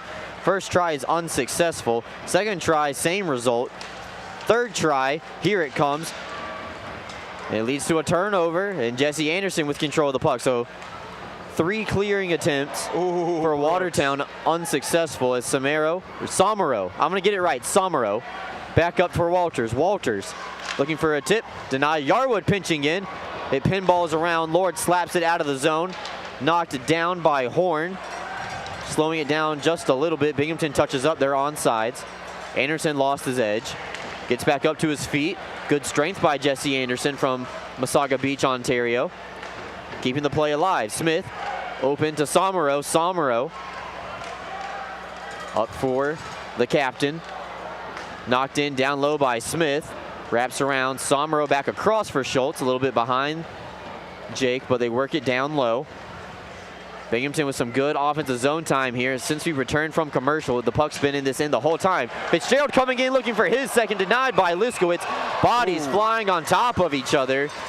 And that could have been a dangerous play for Liskowitz, as those bodies definitely collided with the Watertown goaltender. And I will say this, Brooks, it also possibly could have been a dangerous play for the Watertown defender, number 44. I didn't catch the name on the nameplate. Had a little friendly fire accident. He landed on the ice, and then a black bear got shoved right on top of him, landing right with his hip on his head into the ice. A very scary situation that luckily turned out well for him. That Watertown Wolf you mentioned, Alex, was Gingrich.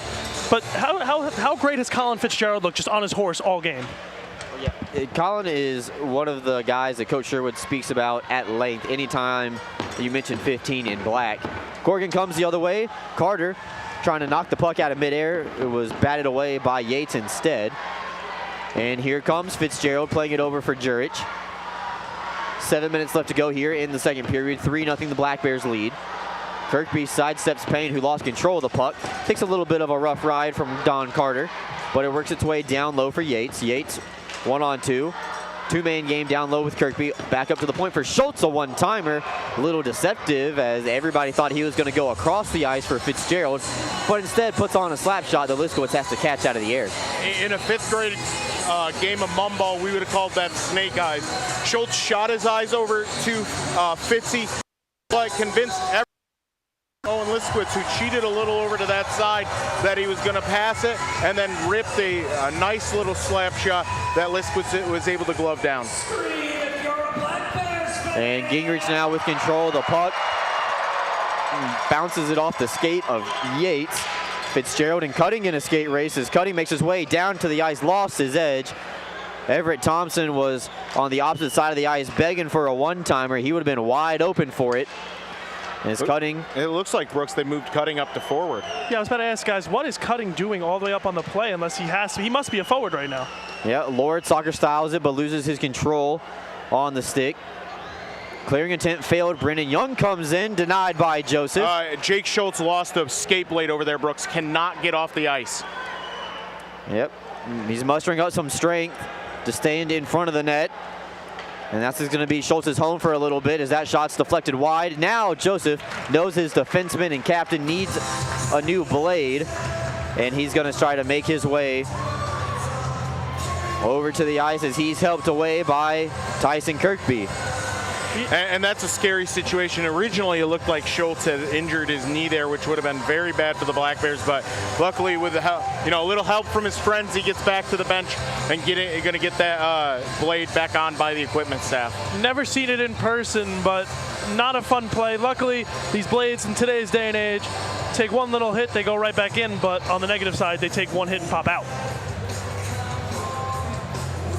Guys, have we seen Colton McGuire return to this game after going to the locker room after his fight? I've not seen him once. Could that be the reason why Taylor Cutting has slid up to forward to fill the spot? I would think not with the extra forward, but maybe.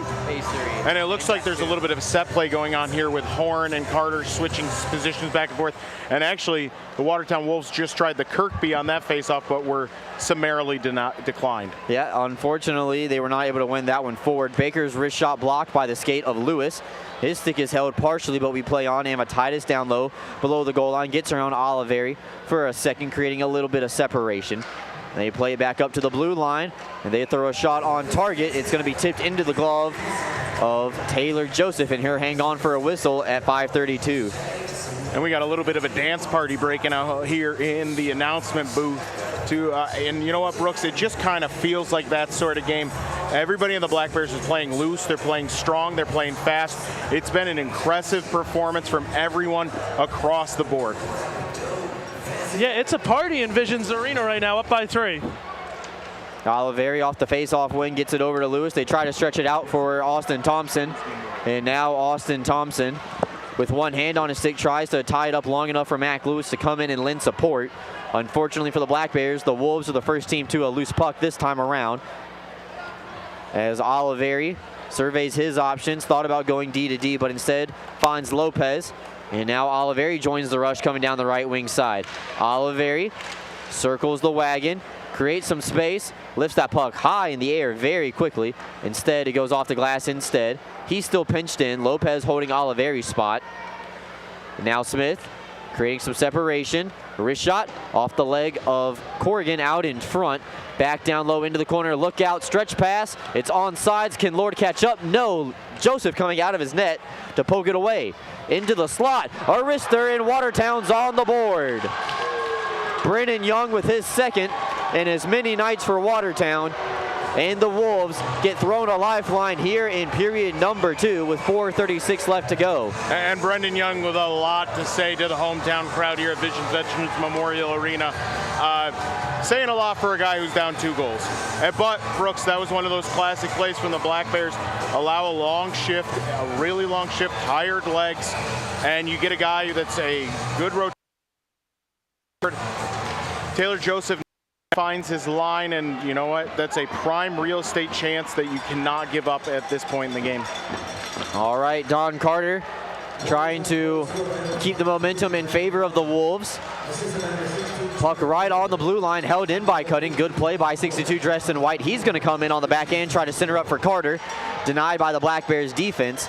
And Anderson almost turned it over to Don Carter, but instead Yarwood trying to play it out of the zone. Binghamton again having a hard time getting the puck out of their own side. Yarwood playing with it across the wall. Parker had it knocked off of his stick. Amatitis now down low. His low angle shot turned away by Joseph. Into the corner. Black Bears a little frustrated right now defensively. Back up to the line for Gingrich. His shot blocked by Parker. Couldn't find the rebound. Down low, Carter sidesteps Yarwood. Yarwood's going to try to play with his hand on the ice. As long as he doesn't close his hand on it, you can do so. Guys, now we're seeing Taylor Cutting as a defenseman once again. I don't know, he's almost as like a transition in box lacrosse playing both. It's a little confusing up here. Connor Smith finally gets the puck out of the Black Bears side, and Brett Parker bats that one out for an infield single down behind the Watertown net. They had a cherry picker in Zach Horn up at the blue line, but Binghamton recovers on the line change. And now 3 minutes. Binghamton would like to get to the locker room at a 2-goal lead, if not better. And Watertown going to be content to hold this spot or claw away at this lead. Gavin Yates reversing it all the way around for Jurich. Behind the net, 22, centers up for Yates off the stick of, I believe, that was a defenseman out in front for Watertown. Tim Payne with a nifty play right there, ending that threat. Chip in charge, Fitzgerald down on knee, tries to get up, lost his handle on his own stick.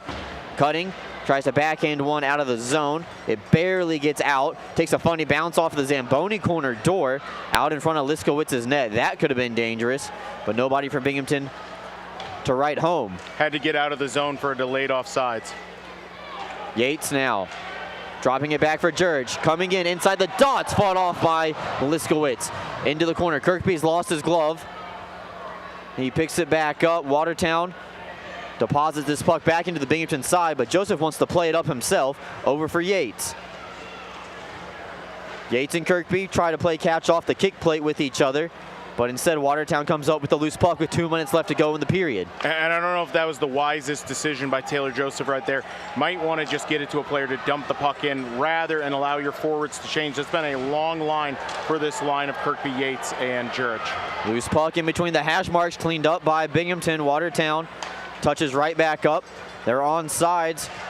Carter Corrigan and Amatitis down low. They try to bank one off the side of the mask of Taylor Joseph. Cole knows all about that play all too well. As Justin Coachman now inside the trapezoid will play it all the way across for Oliveri, a little bit too far out in front of Kirkby, but he's able to skate away with the puck. Fake a slap shot trying to open up Liskowitz, but it's thrown on target where the Watertown goaltender is going to have to cover up.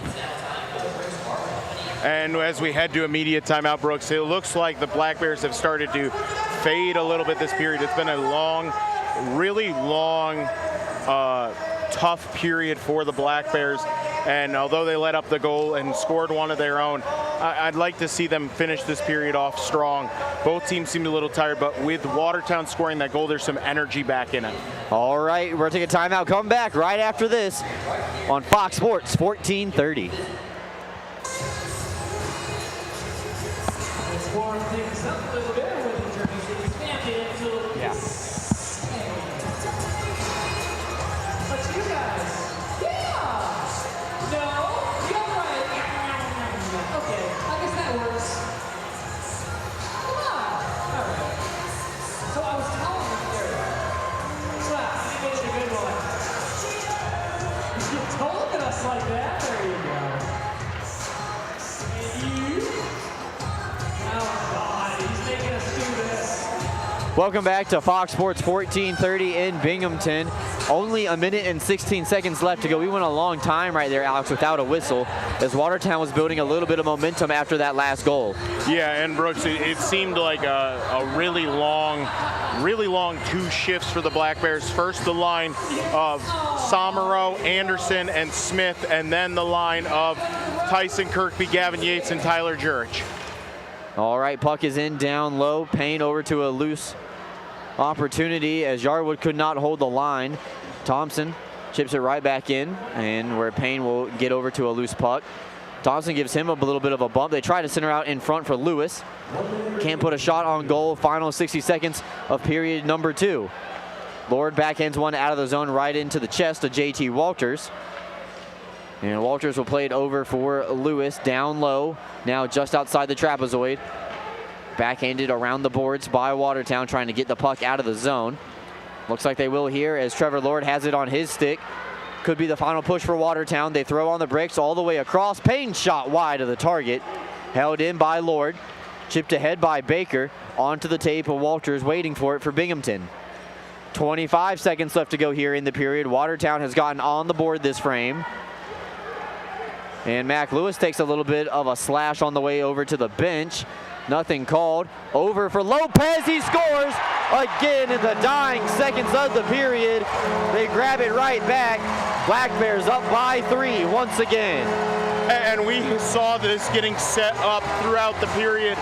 Cam Yarwood jumping in on the rush, getting very aggressive in the rush, and finally opened up. We saw it earlier this period from from Smith to Cam Yarwood, and now we see it from Yarwood to Lopez as he buries the fourth goal of the night for the Black Bears, his second of the night. Prime example of sticking with the play.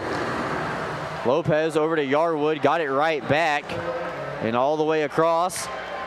Chad Lopez with a beautiful one-timer that'll take us to the final horn of the period. Chad Lopez grabs his second of the night. Austin Thompson gets the primary helper, and Yarwood picks up his secondary assist. And as we just saw on the Heinz Energy replay, the Berger goal, it was just a beautiful goal from Lopez. Put it right over the blocker of Liskowitz, getting him going from his Liskowitz right to Liskowitz left. All right, we're gonna go ahead, get ready for a ringside report. Looks like Cole Parenti is going to be standing by, and looks like he's got Colin Fitzgerald. So we're gonna go ahead and let Cole take it away. All right, guys, I grabbed Young Star Squad, Colin Fitzgerald. Colin, when you heard that, what does that mean to you, Young Star Squad in this league? It means a lot, all the years of working hard, family taking me to practices. I owe it to, mom and dad, older brothers, and great team this year, so they put me in a good spot to succeed. All right, Colin, you had a big goal in that period. You put us up. What was that goal from your perspective? How did it find the back of the net? It's just good reads. Our forwards are working good down low. Puck squirted out, and I was able to pick it up and make a guy miss and put it home. All right, Colin, one more before I let you go. You guys can taste the blood in the water, up by 3. How do you stay content and make sure that this one ends on the right side of history for you? I think just committing to the D zone, just getting pucks in and making sure that we have the momentum going forward. But as long as we play our game, we should be fine. Good luck, Colin. I hope you close this one out. See ya. Guys, 1 period to go. The Black Bears this close to making it to the second round. The first time Binghamton will see it since 2011 Calder Cup run. Back to you. All right, thank you, Cole. We appreciate it. Excellent job and good words from Colin Fitzgerald about what it means to him on being on the Young Stars squad, and also what he saw on his first goal of this year's playoffs. Remember, he had a couple last year against the Danbury Hat Tricks in the first round. Speaking of hat tricks, we'll update you on that game with the Elmira Mammoth. Elmira has to win to stay alive, and we'll find out how that game is going on. Take a look at the Binghamton hockey highlights and the Columbia Mutual Life stat sheet. All that and more coming up on the Excite Motorsports Intermission Report right after this on Fox Sports 1430. This is the 98 points on the Hawk on Monday, where your chance are up to $30,000 with the cash cow. Is anyone going to get close? We need to get a little closer. Don't make us get a measuring tape for this one. All right. 10, 9, 8, 7, 6, 5, 4, 3.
below the net, centering pass in front, they score! 4-3 final.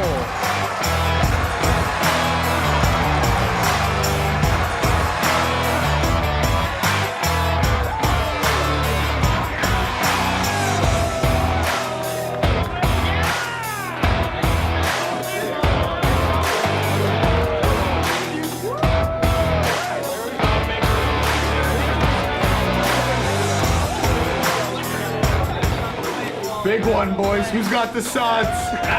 No, boys, we got something better. What do we got? Jersey, bring us the Hennies. Yeah! All right, I got the Hennies.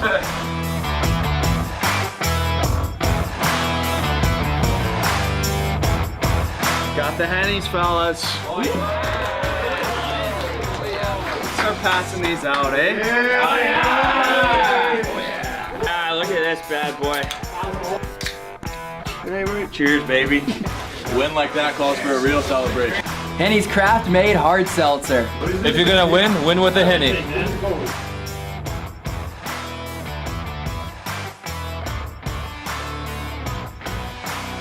Are you kidding me? Bourbon flavor? Your Binghamton Black Bears are headed back to the Commissioner's Cup playoffs for the 2023 season. Playoff tickets are on sale now. You can purchase them on the 3rd floor of the Vision Veterans Memorial Arena by calling 607-722-7367 or visiting Ticketmaster.com. Your Binghamton Black Bears are back for year 3. Season tickets are now on sale for the 2023 and 24 hockey season in Binghamton. Stop into the Black Bears office on the 3rd floor of the arena or give the office a call at 607-722-7367. Black Bear fans, it's now time for the Bricks Barber Company Clip of the Week. And drives the net, trying to find the puck. George puts it in the goal! There he is, There's the record, Brooks! It's the all-time record for Tyler Jurich. Centered up by Gavin Yates. The whole team is going to come for Jay off of the backup net. The confetti has popped. Bricks Barber Company located in the number 5 Commons at 41 South Washington Street right here in downtown Binghamton. Give them a visit today. If you're looking to install a beautiful, durable, and handcrafted countertop, call Atlas James Construction. The Southern Tier's most trusted stone fabrication will design and install your dream countertop and let you choose from a premium selection of natural stones like marble, granite, or quartzite. Stone or granite countertops starting as low as $35 per square foot installed. Schedule your free quote and receive a free sink with your countertop project. Call 607-275-5495.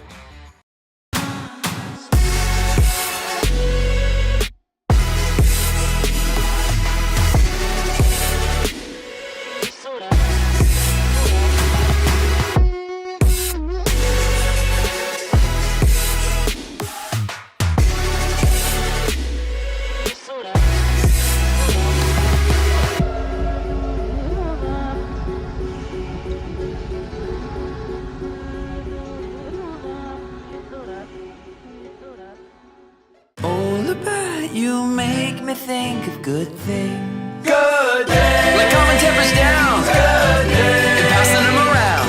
So stand up and cheer. Let's get a beer. Good things. Share a good-natured Canadian Pilsner. Are you looking for a new place to live? Lofts at JC is the official housing partner of the Binghamton Black Bears and the only luxury housing provider offering both 2 and 3 bedroom units, fully furnished for a modern living lifestyle. Lofts at JC is centrally located in the heart of the Tri-Cities area, located at 128 Grand Avenue in Johnson City. Housing applications are accepted online at loftsatjc.com. Once again, mental collapse, Brooks. Apologize for speaking over you, but a 6-goal lead is not the most dangerous lead in hockey. It's one of the most. And Carolina leads Port. Defeated Port Huron 5-4. They are take on Columbus next week. Back with you for the 3rd period of the 1st round right after this on Fox 1430.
Welcome back to Fox Sports 1430. We are ready for the third period tonight, brought to you by our friends over at American Standard Heating and Air Conditioning. They are built to a higher standard. And it looks like Somero is going to come away with a loose puck here. Black Bears looking for more on this first shift of the third period. Somero takes a bump from Tim Payne, but it works its way down low as Baker tries to play it all the way around the boards for Fitzgerald. Knocked down legally with a stick below his shoulders from Jesse Anderson, but it's going to be thrown right back out into the neutral zone by the Wolves. 30 seconds gone here in the period. Watertown down by 3. Going to see the Wolves play a little bit more risk-reward type of offense here in this final period, as they need some big risks to get some big-time rewards. Schultz comes in on the backhand, steered wide. Captain follows up the rebound. Somero plays it back over to Connor Smith. Smith surveys his options, tries to leave it over for Jesse Anderson. 3 players on the same side of the ice right there for Binghamton, and Fitzgerald couldn't settle it down as it made its way through his skates. Watertown gets the puck out of dodge and gives it right back to Fitzgerald behind his own net. 1:10 gone here in the period. Smith across the red line, trying to find Tyler Jurich.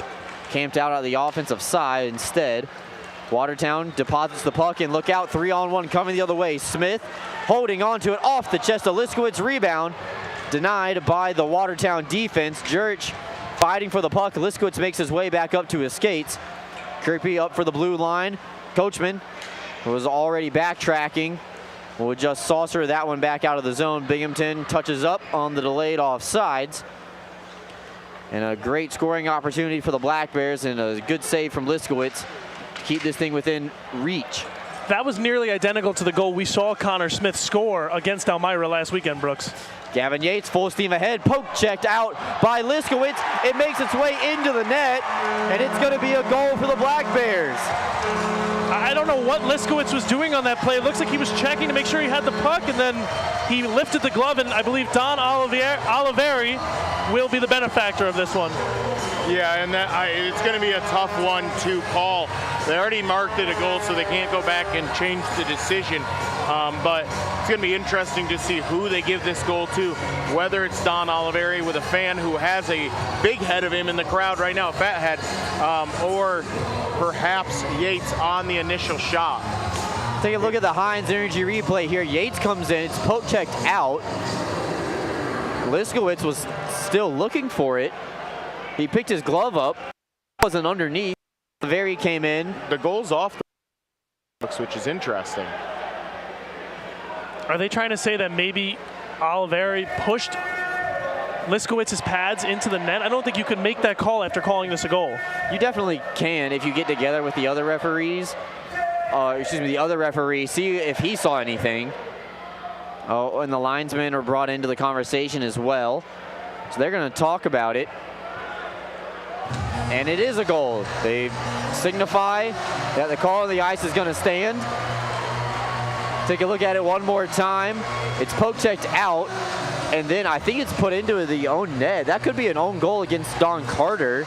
Oliveri shoveled the stick in there, and it's going to be very interesting to see how this one comes out. Yeah, and Brooks, the interesting thing about hockey too is it's one of the few sports that has a net-based game that counts own goals for the person who put the shot on net rather than counting it against the player who put it into their own net. I actually had a long discussion with a Detroit Red Wings beat writer in my days I covered the Buffalo Sabres, where he suggested that own goals should count for the play against the player who put it in, not for the player who shot. I always said, though, you put in the effort to get the puck in a position where you could put it into the net, you should get credit. That's Alex Jones, Cole Parenti, and myself, Brooks Hill, on the call. So Gavin Yates will get the only assist on the Don Oliveri first goal of the playoff. Comes at 2:04. It's an even strength goal. Now Tyson Kirby with it on his stick. Chips it over for Yates. They're on sides. Black Bears looking for more as Yates and Payne get tied up with each other. Referee looking right at it. They say playing on. Both sides cooperating. Schultz throws it out in front. Goes off the backside of Yates. Almost put it right on his tape. Down low for Jurich. Knocked away by Lord. Yates does a good job getting in front of the clearing attempt. And now Lord will play it out to the red line where Fitzgerald is waiting for it. 4-goal lead for the Black Bears. Fitzgerald tries to skate in a little bit. Probably too cute, up by 4 to try to go 1-on-3 for Binghamton. But when you're up by a lot, you're allowed to do that up by 4, I should say. Held in at the point by Gingrich, wrapping it in down low. Joseph steers it with one hand to Fitzgerald, who takes a heavy bump from Don Carter. Gets right back up. Black Bears 2-on-1 the other way. Yates and Lewis. And Yates shelves it on his former teammate. 6-1 Binghamton. And that's what you see when a guy like Don Carter jumps up. And honestly, Colin Fitzgerald is like, yeah, throw your body on me, get out of position, let my forwards get up into the attack. Go ahead. I'll take that hit 10 times out of 10 so that you're in the wrong position. That's the kind of selfish play, though, you see when you start to get frustrated, when the opposing team gets in your head, you're willing to make that sacrifice where you put yourself in a bad position and put your team in a bad position as the puck ends up on Gavin Yates' stick. And we've talked about Gavin Yates' ability to make plays for others, and this time he creates for himself. But I want to highlight Mac Lewis, as you see it on the Hides Energy replay, opens up his stick, makes Liskowitz wary of the pass, and all Gavin Yates had to do was shoot it for the shelf, and toy department goal he finds. 6-1 Black Bears. Yeah, and you know, when you play 2-on-1, the goalie's responsibility is always the shooter, as Thompson's going to come in looking for another one. Speaking of shooters, might have been a little bit of a heat check, Brooks. Fitzgerald picks up another assist on the night. And Taylor Joseph, his first ever playoff point. There we go. There's the point I wanted. Back to Austin Thompson. Even though we've said he's a net front guy, we've seen he's got a very dangerous wrist shot from those circles, Brooks. You and I have seen that a few times. Oh, yeah. Somero trying to hold the puck in temporarily. Good job by the Black Bears to do so from Thompson. Lopez over. Liskowitz made the save. Rebound in between the hashes. It was skated out by Corrigan. Corrigan over to Trevor Lord coming down the right wing side. He's impeded a little bit by JT Walters. No call is going to come of that one. Lord down low in front of the locker room door for the Black Bears. Skating across, tipped way through. Corrigan trying to backhand one into the net. Didn't make contact, and Walters plays it over for Oliveri. Oliveri and Parker coming into the zone. Parker will chase after it, puts it beautifully on the backhand side of Somero. Nobody there holding the line for Binghamton, but we do have a delayed call coming up against Watertown as Walters collides with Yarwood oh so slightly, but that leads to Watertown touching up the puck, and the Black Bears are headed back to the power play for the first time since the first period. Yeah, and that's the another frustration call. It's just not a great time. And as we say that, Taylor the Butcher Cutting comes, gives a little bit of a recognition to the home fans here, who he used to play in front of. But from Corrigan, you can't have that at this point in the game as we head to a media timeout. All right, take a media timeout. As Alex said, be back. Black Bears on the Henny Hard Seltzer power play after this on Fox 1430.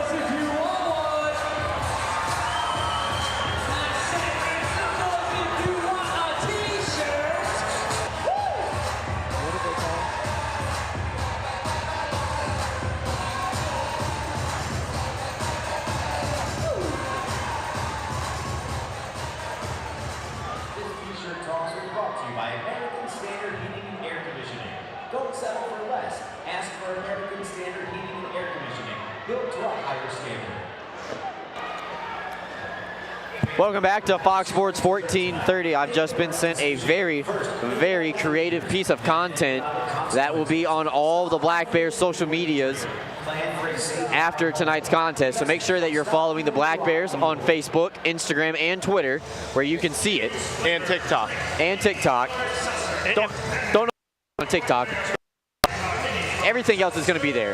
If it's the graphic you showed us, Brooks, you do not want to miss this one at home. I also have been working with our great graphics guy, EJ, who's been doing a fantastic job for us on something a little special that will also be in the post-game recap on Monday. Yeah, a big shout out to EJ. His work has been phenomenal since he's come here. So, EJ, I know you can hear me down there. Great job. And we got to give it up to Brooks up in the booth as well. He did an excellent job since EJ has been here. This is before EJ got here. And let's not forget Gage, too. Brooks, Gage, and EJ, those graphics have been amazing this season. All right, make sure to wipe your guys' mouth off after that one.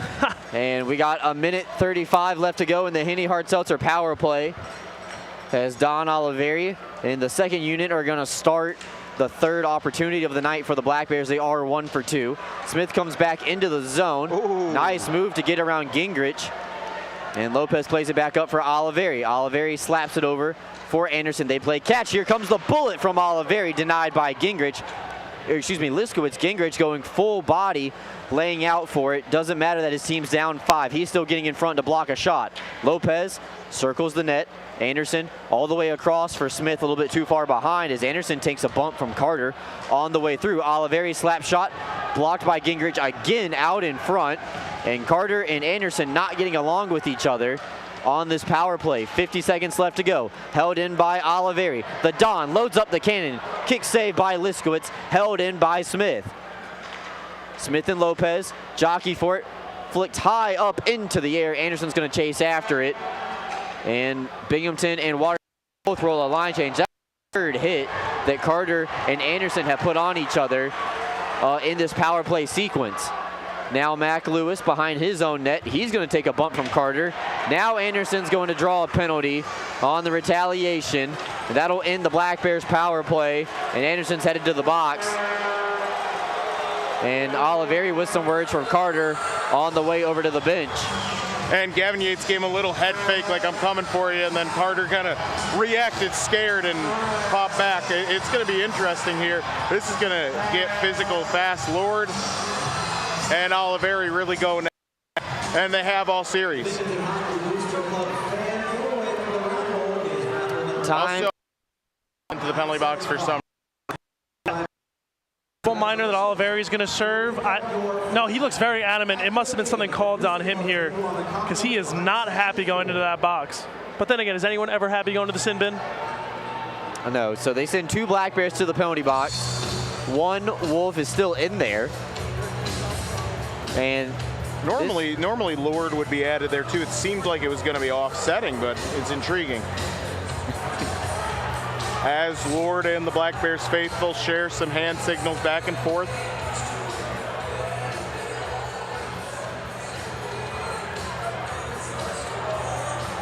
$18 seconds left to go in the Corrigan infraction. And I just got the word, Brooks. It's going to be a cross check on Anderson, unsportsmanlike on Oliveri. Yep, checks out.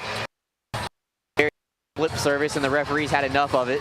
And maybe that's a little precautious, as we know what happened last night between these two sides, and maybe if you send some people out to the box a little bit now, you're going to end that nip it in the bud right here. But Fitzgerald's going to come in looking for his second. I'm shocked there was not a hook there, Brooks. Lord just got his stick all the way across the body of Fitzgerald. So now the Black Bears on Northeastern Striping Corporation penalty kill. Watertown power play trying to get on the board. Shot by Lord, high the target. Schultz clears it out of the zone, excuse me.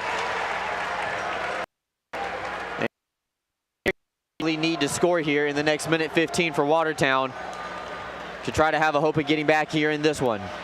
Lord skates into the zone, puts it up for Carter. Carter's wrist shot denied. Walters blocks the shot. Can't get it out of the zone though quite yet, as that puck is going to be thrown out of play. Referee behind the play, right on top of it, said it was tipped. And this will be a 5-on-3 face-off coming up. I think it's going to the... It looks like it's going to go to the neutral zone, Brooks. They're going to say Watertown played it out of there after it tipped off a Binghamton stick. Yeah, I don't agree with that call. I know that Walters played it out And if it was going to be tipped by Watertown, he still did it from the defensive zone. So that should be an offensive zone draw for the Watertown. And I'll tell you what, previously, Brooks, it was excellent. Walters almost with a slide tackle straight out of a football match.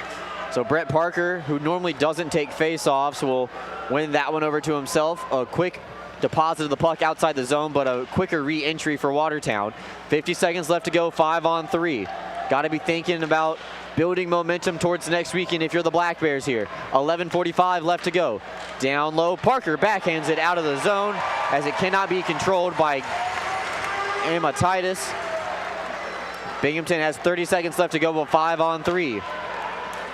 Parker can't knock it away from Payne as he throws on the brakes, retreats back up to the blue line. Baker comes in, loads the cannon, denied by Joseph on a blocker save. Payne in between the dots, blocked all the way out of the zone by Brett Parker. 10 seconds left to go on the 5-on-3 opportunity.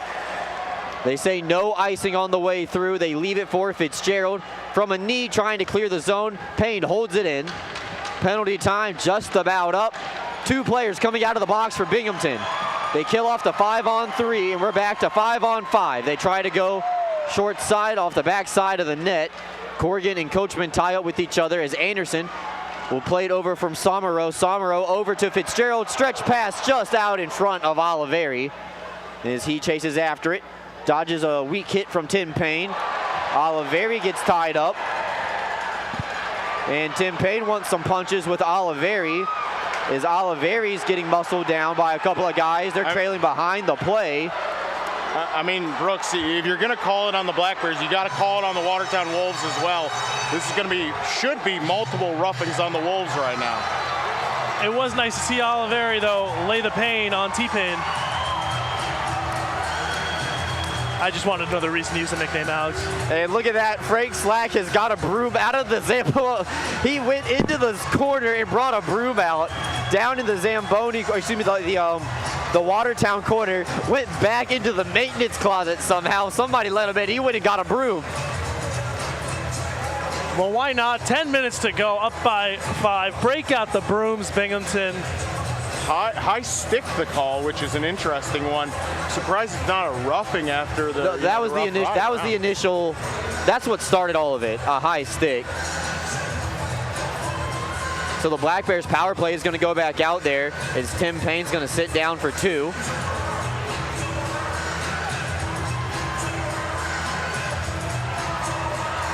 I don't see a high stick in any of that, Brooks. That's pure roughing all the way. But hey, however they want to skin the cat, you know. If our guys in the video room can get a shot of Frank down in the locker room for Watertown, right on the first row, he's got a broom that he's pulled out of his pocket. I think he went and stole one from the maintenance people here in the arena, but we're trying to get that on the video board next dead whistle. Black Bears are on the power play. Liskowitz tries to clear, and he is successful. Comes all the way back into the zone. Binghamton looking for their second power play goal of the night. Their last one was cut short. Yates comes in, takes a little bit of a bump, then takes a heavy hit into the corner, takes a Wolf down with him. Play continues on as Gingrich was a little bit on that receiving end of that hit from Don Carter. Yarwood plays it back over to Kirkby. Those two try to settle the puck down as Carter just keeps going back and forth between the two. Jurich, a one-timer, blocked by Gingrich out in front again. He's shaken up, and Gingrich still continuing to block shots here as that one goes off the stick of Everett Thompson out in front.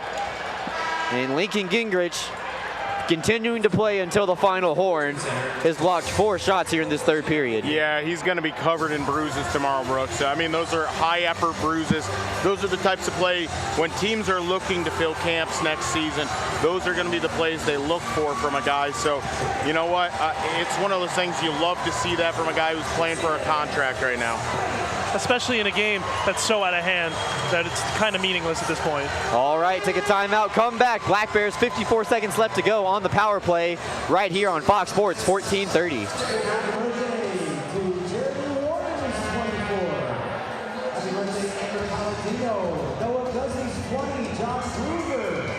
Josh Morse is 27. Happy birthday in heaven to Brennan Loveless. Happy birthday, Ashley. John Adams is 37. Lita Anderson, Madison Bowman, and Samuel Bowman celebrating birthdays. Jennifer Hommel. Happy birthday, Chrissy Kotovich. Pete Power, Anthony Treadwell. A big happy birthday to Finn Dalloway, celebrating his 17th birthday. And our own Cole 14:30 in Binghamton. 54 seconds left to go. And we want to say a happy birthday to broadcast intern Cole Parenti. So congratulations to Cole. Cole, the camera's this way, over here, bud. There you go. All right. Learn your angles there, bud. All right. Happy birthday to Cole. Thanks, guys. He did shave for radio yesterday, so at least we can get him on camera today. Alex is referencing, of course, I was shaving the other night, Brooks. I think I told you this. And then I went, wait, we're going to be on radio tomorrow. Either way, I look okay today. Thank you, guys. 20 never looks so bad on me. Cole, you got a beautiful face for radio as the Black Bears come back with 54 seconds of power play time. It'll be the second unit, Lopez, Thompson, Smith, and Anderson, along with Oliveri, the lone defenseman. Lopez is on the hunt for his third hat trick of the season for the Black Bears. Tries a stuff chance out in front, cleaned up by Chris Corrigan. But Black Bears touch up on the puck, nullifying a high stick. Anderson holding the blue line, along with Don Oliveri now will skate in. They're eyeing Oliveri. They don't want that booming slap shot to take fire anymore tonight. Cutting will tie up Thompson in down low. Smith overskates it in a shorthanded opportunity for Watertown if they hurry. Corrigan coming back, but Anderson on a beautiful back check, nullifying that scoring chance. Watertown will play keep away now as Liskowitz plays it out, but it's a turnover as it was blocked out in front. Smith back up to Oliveri. It's 5 seconds left to go in the penalty. Smith surveys his options, throws it to the target. Liskowitz will hold on. Still 1 second up on the board on the Henny Hard Seltzer power play, but it will fall to 1 for 3. And I think on film study on Tuesday, Connor Smith's going to realize he missed Chad Lopez's opportunity for his third hat trick of the season, first for the postseason. Smith rotated the puck. Lopez just had drifted out right on top of the Labatt Blue logo and was wide open over there. Could have easily got the puck and buried it in the back of the net. I think that's one Smith's going to regret. So Fitzgerald already got a foot outside the blue line. Got one too many men on the ice for the Watertown Wolves. Didn't realize there's 1 second left on the power play for the Black Bears. All right, now the penalty time is officially up. Schultz throws a hammering shot that was tipped on the way through off the top of the mask of Liskowitz and into the netting. Chris Corrigan returns to the action. Black Bears actually are now 1 for 4 on the power play. They had the early one this period nullified when they went to 4-on-4 for a little bit. And you know what, that was a gutsy save by Owen Liskowitz, who's had a tough game so far. Literally a heads-up play by him. All right, Schultz fires another one-timer, this one not near the target. Fitzgerald will back in one in down low. 8 minutes left to go. Here in this one is Gingrich sends Parker into the corner. We got a 5-man pile up. Carter plays it all the way across as the fans are growing a little restless here with the play in the third period. Schultz throws it, and on top of the crease, Liskowitz will make the save down in the butterfly with 8 minutes left to go. So guys, while we have a little minute here, I unfortunately, as this looks like this is going to head to the right direction for the Black Bears, I will not be here next week, so I'll be rooting hard from home for them to take down Danbury. I have a wedding. I want to wish a happy congratulations to my cousin Jackie and her fiance Michael. That's why I won't be here, so congratulations, and I'll see you guys in the championship. All right, back to the action. Fitzgerald wraps it in. Tyson Kirkby directly behind the net. Centers out in front for Thompson. Couldn't get a clean handle on it. Watertown will skate the puck out of their own zone, and Tim Payne comes the other way. Corrigan wraps it around the boards, cross corner. Schultz is the only man there for either side, and he will play it out for Tyson Kirkby. Kirkby on his forehand, shot partially blocked by Baker. Puck stays in play. Fitzgerald towing the line, plays it down low looking for a tip. Denied by Liskowitz, and this puck is going to be iced by Watertown as Fitzgerald touches up 7:17 left to go. And a long period for the Watertown Wolves. The Black Bears stretching out that lead a little bit more, and you can tell there's a lot of tired bodies on the ice right now. Tim Payne, Josh Lord, Corrigan, these guys have been all over the place for them, for the Watertown Wolves, and you can just tell they're a little dejected. This is how their playoffs are going to end. Yarwood snaps his twig right in half, loading up for a slap shot, goes off for a new one, rejoins the play. Kirby will reverse it on the glass, down low for Brett Parker. And this puck will be thrown down the length of the ice again. Another icing infraction against Watertown. Well, back to what you're saying, Alex, as their playoffs end, this is the defending champions going out in the first round on a sweep. Not the way they wanted to see it end, or their fans, but unfortunately for Watertown, it does look like their 2022-2023 season will come to an end. And Cole and Brooks, Cole, you brought up yesterday, very few games where the Watertown Wolves at the end of this season had multiple goals. It looks like if the score holds, this game's going to be another one of those. Yeah, 6 out of the last 11 for Watertown have ended in one-goal affairs for Watertown. Unfortunately, that's not going to be sustainable in the playoffs, and it's just, you hate to see it as a team that was so good last year, very dominant. In fact, like at the halfway point of the season, they had already clinched the #1 spot, and partially a lot of those guys went over to the East Coast and the SPHL. The head coach got a job in Knoxville, and they don't have anybody on the roster from the returning team of the championship squad last season. Well, as you mentioned, you lose Justin McDonald, who was a huge part of that team. You lose Justin Coachman here to Binghamton, and it all just fell apart from there for Watertown.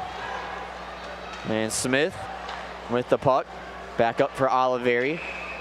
And they're going to say that we got a penalty coming up as the referee in the offensive zone blew the play dead. A lot of confusion. Looks like it's going to be on Taylor the Butcher cutting. Don't know what this one is. Maybe interference in front of the net. I'm not 100% sure.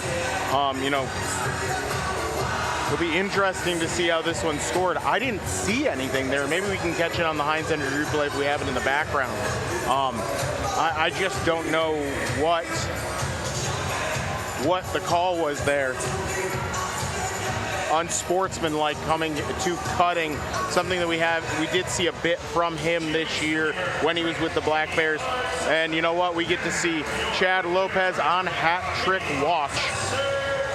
Oh yeah, hey Cole, even though you're not going to be with us next week, you'll be with us in spirit every time the Black Bears get a power play, as we get to hear the Henny Hard Seltzer pre-record advertisement play. Henny Hard Seltzer, be bold, choose flavor. Choose Henny Hard Seltzer. And guys, I love hearing my own voice, but even I'm starting to get a little sick of it. And now Binghamton on their 6th power play of the night, trying to convert another time. Don Carter, though, will skate the puck out of his own side. Him and Anderson tie up, and Carter is off sides at the line. 5:54 left to go, 90 seconds remaining in the power play. And Cole, you got a face for radio and a voice for print media. Yeah, I've been told that a few times. All right, that was a little bit too far. But in all honesty, guys, it has been a great season so far. Really interested to see how the Black Bears continue on this power play. Taylor Joseph gloves that down off the draw, goes back, drops it to Don Oliveri as Anderson takes it out of the zone. And as you mentioned, a great season, hopefully more opportunities to come.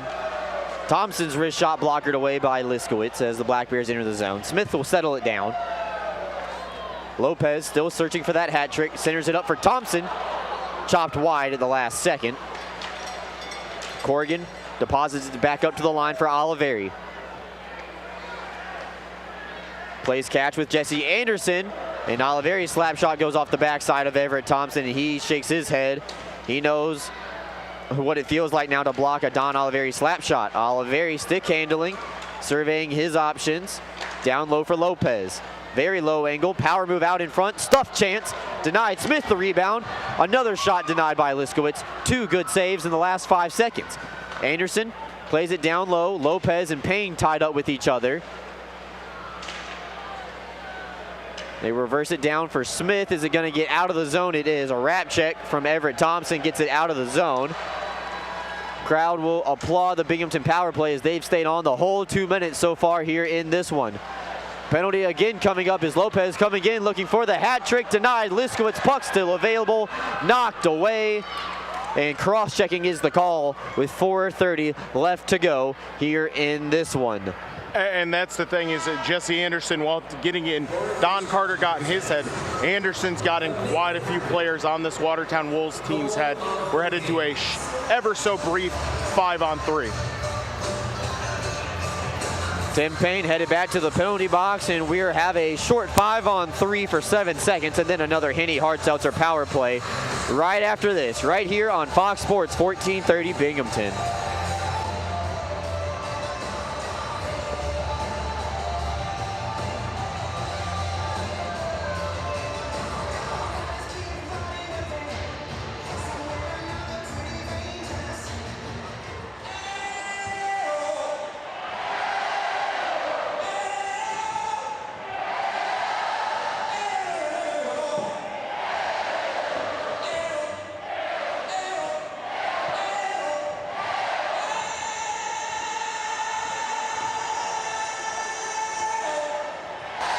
Ideal Bowling Center is where Binghamton hockey fans bowl with open bowling all week long and money-saving specials. It's the perfect place for family, friends, company parties, and special occasions. Ideal Bowling Center, located at 119 Jennings Street in Endicott.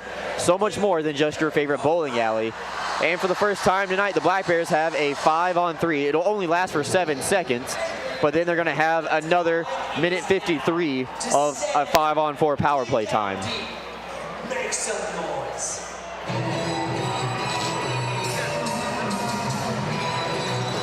Kirkby, Lewis, Jurich, Parker, and Yarwood on the 5-on-3. Taylor Cutting is up and ready. His time is up. 1 for 5 on the power play now for the Black Bears. Kirkby and Yarwood at the top of the blue line trade spots. Kirkby with a nice spinorama move over Carter. Wrist shot thrown on Liskowitz's net, and the goaltender will hang on for no further play. Yeah, it looked like Kirkby was trying to set up Jurich for a tip-in in front of the net. Owen Liskowitz, however, snuffed it out early.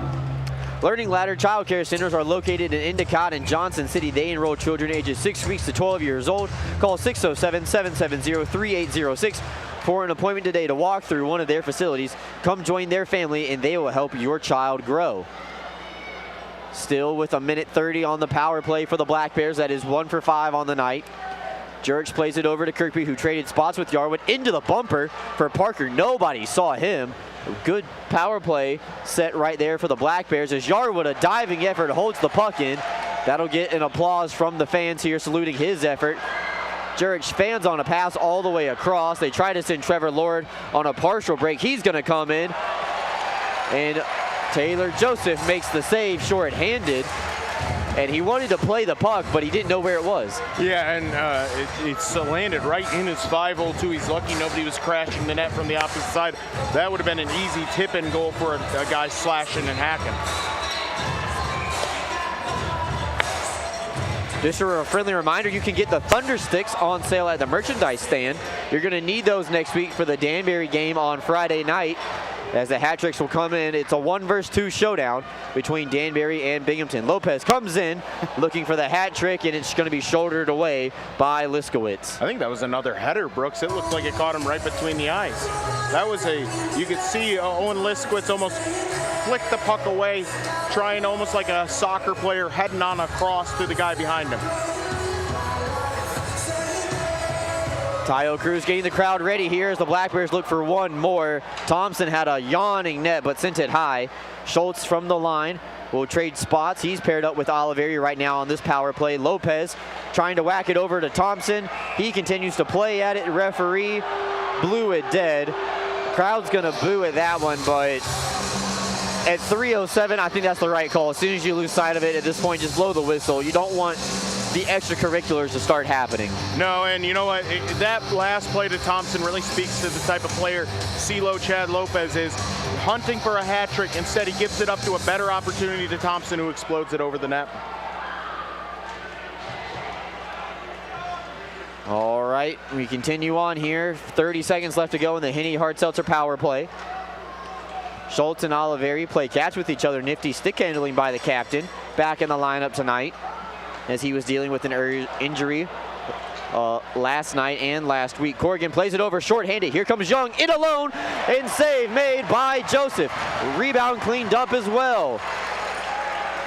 Now Thompson coming back the other way. Final push for the Black Bears on the power play. Lopez throws it on target, and Liskowitz hangs on as the power play expires. 1 for 6 on the night for Binghamton. Which is actually a little above average if you look at the season statistics for the Black Bears. Right now doing a 1/6, which is about, trying to do quick math, and that is never going to work out for me, Brooks. Trying to do percentage to fraction. Yeah, I can't do that on a calculator. Nonetheless, in my head, we still got 2 minutes and change left to go to sort this one out. It's all but official now. Binghamton will face Danbury Friday night here in Binghamton at 7 p.m. Tickets will be available as soon as possible. BinghamtonBlackBears.com/tickets, or call the office at 607-722-7367. Roughly 16% on the night, so a little below season average. 2:05 left to go as Joseph makes a wrist shot save.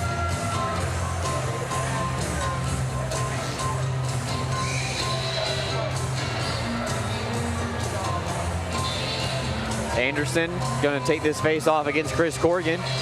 And at this point, it's just very important to keep a level head. And if you're Binghamton, you got to be thinking about the games that you have next weekend and being on the right side of the stat sheet. Meaning you want to be eligible to play. That's what I mean. Brett Parker is going to continue to come back through. Put a toe drag move on. Baker will block that shot on the way. Puck floated high up into the air. Yarwood will dust off Chris Corrigan. Go cross eyes looking for Parker, but Brett went off for a line change instead. 90 seconds left to go. Everett Thompson coming into the face-off dot, left wing side. Gets a little bit of separation from Yarwood, but it's floated down into the corner. Justin Coachman, got a feel for Coachman as, he was let go inadvertently. He felt wrongly by Watertown after 10 games, really didn't get a fair shake as a shot was put on by the Wolves, and Joseph made the save. Comes to Binghamton, wanted to prove it to himself that he still had some playing days left in his tank, and he's going to knock out his former team. Hadn't ever played against Watertown as the crowd gets up to his feet. Under a minute left to go here. They are going to make history. They are the first team in Binghamton hockey history since the Calder Cup champion Senators to win a playoff series. Final push for Watertown. Lord peppered from behind by Kirkby. It's separated from the puck. Tyler Jurich pulls it back. 25 seconds left to go. The defending champions will be dethroned here in Binghamton. The 607 Hockey Town rings true in the 50th anniversary. Black Bears will play keep away. 10 seconds left. And it's all but official here. And the Danbury hat tricks are gonna take away as that puck is thrown right into the stands by Brendan Baker and has a late shove. And it's going to be thrown right back out on the ice. Taylor Cutting's going to throw haymakers with Justin Coachman at the end of the altercation. Had to have a feeling that Watertown was not going to go quietly into the night as their season comes to an end here. Final count. Not quietly, but pretty cowardly to jump a guy after the play like that. I mean, if we really want to talk about it, let's get Charlie Pence to drop the gloves with Coachman, giving him his final revenge. Frank Slack giving it to Watertown with the broom right out in front.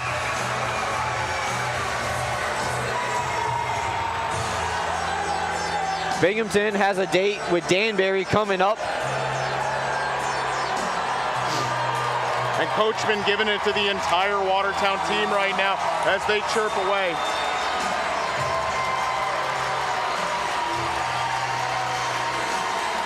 Lewis and Anderson coming back to usher Coachman back to where his team is celebrating.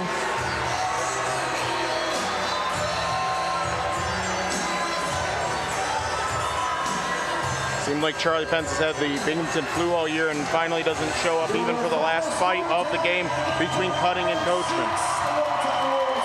And now we got to line up for handshakes as customary in the playoffs.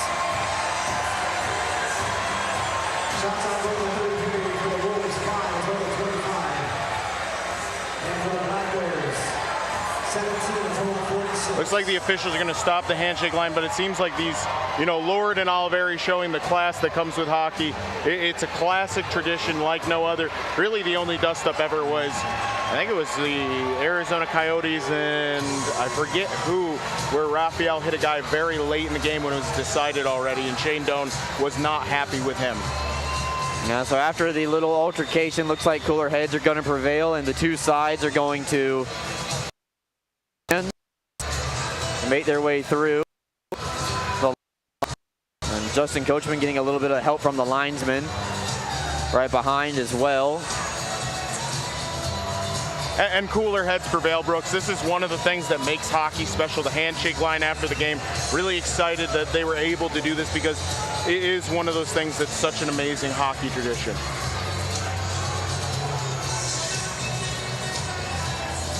The Black Bears will celebrate with their fans. Looks like a little bit of a cue drawing up in front of Owen Liskowitz, Brooks. But yep, Owen was traded to Watertown to get more playing time.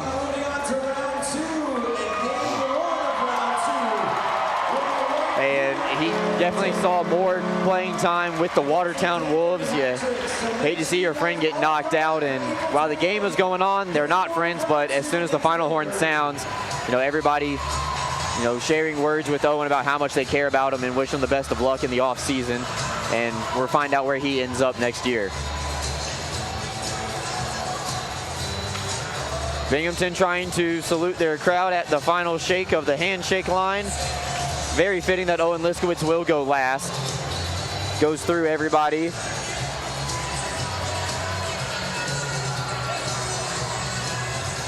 think Trevor Lord had some words for Frank Slack down there in the corner making its way.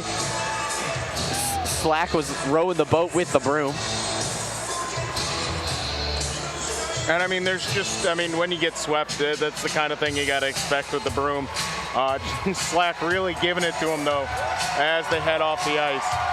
So the Black Bears win by a final score of 6-1.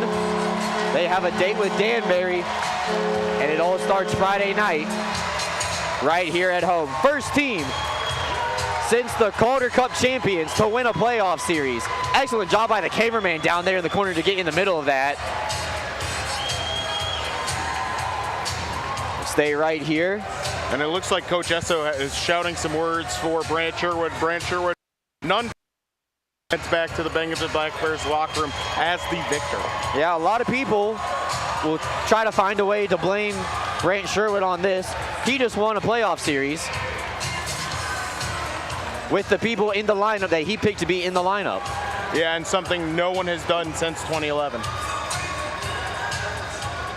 Hard to knock this one up to in Binghamton. Yeah, hard to knock this one up to Sherwood. We're gonna get ready. I don't know if they're ready to go with the ringside interview, if they're gonna go with the first stars of the game first. We've already been passed them over.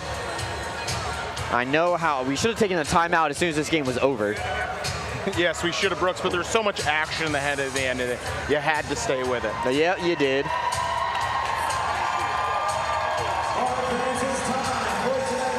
All right, it's time for the Budweiser 3 stars of the game.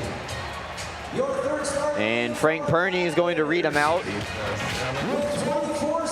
With 24 saves in goal tonight and an assist, Taylor Joseph is the third star of the night.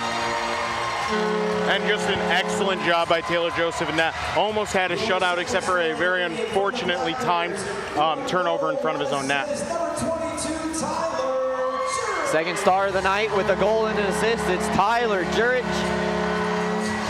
And that's what we come to expect from Jurci, an elite performance from him. 2 goals and an assist. The Pez from the Southwest. It's Chad Lopez, the first star of tonight's game, as he will yeet a t-shirt into the stands, overhand style. Yeah, that looked like a precision toss, Brooks. He pointed a guy out and just whipped it to him. Fans, we want to thank you so much for coming out tonight supporting. And we let Cole get set up. Have a plan to get home safely. We're gonna wait for the big cue to come on. As soon as I start talking over the loudspeakers, it'll be round 2, game 1, Friday night between the Danbury Hat Tricks and the Binghamton Black Bears. Probably waiting for Frank Purdy to get done with his announcements. Yep, and you can get those tickets at 607-722-7367. Cole has a date with Chad Lopez down there. So, Frank wraps up his final outro. Getting ready, Frank. You never know how long that sign-off goes until you're finally ready to go, Alex, but it looks like Cole has a date downstairs with Chad Lopez, tonight's first star of the game. So go ahead and take it away, Cole.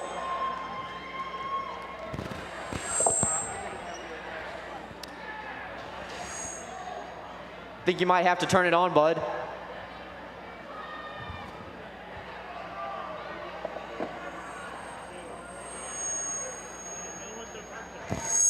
Nope. All right, unfortunately, that's going to be the end of that one. We want to say congratulations to Chad Lopez getting the first star of the night once again. 2 goals and an assist, as we were unable to get the microphone down low with it. We want to say congratulations once again to Chad Lopez, the first star of the night. Final count, Binghamton 6, Watertown 1. We're talking outside of this timeout for the La Quinta Inn and Suites postgame show.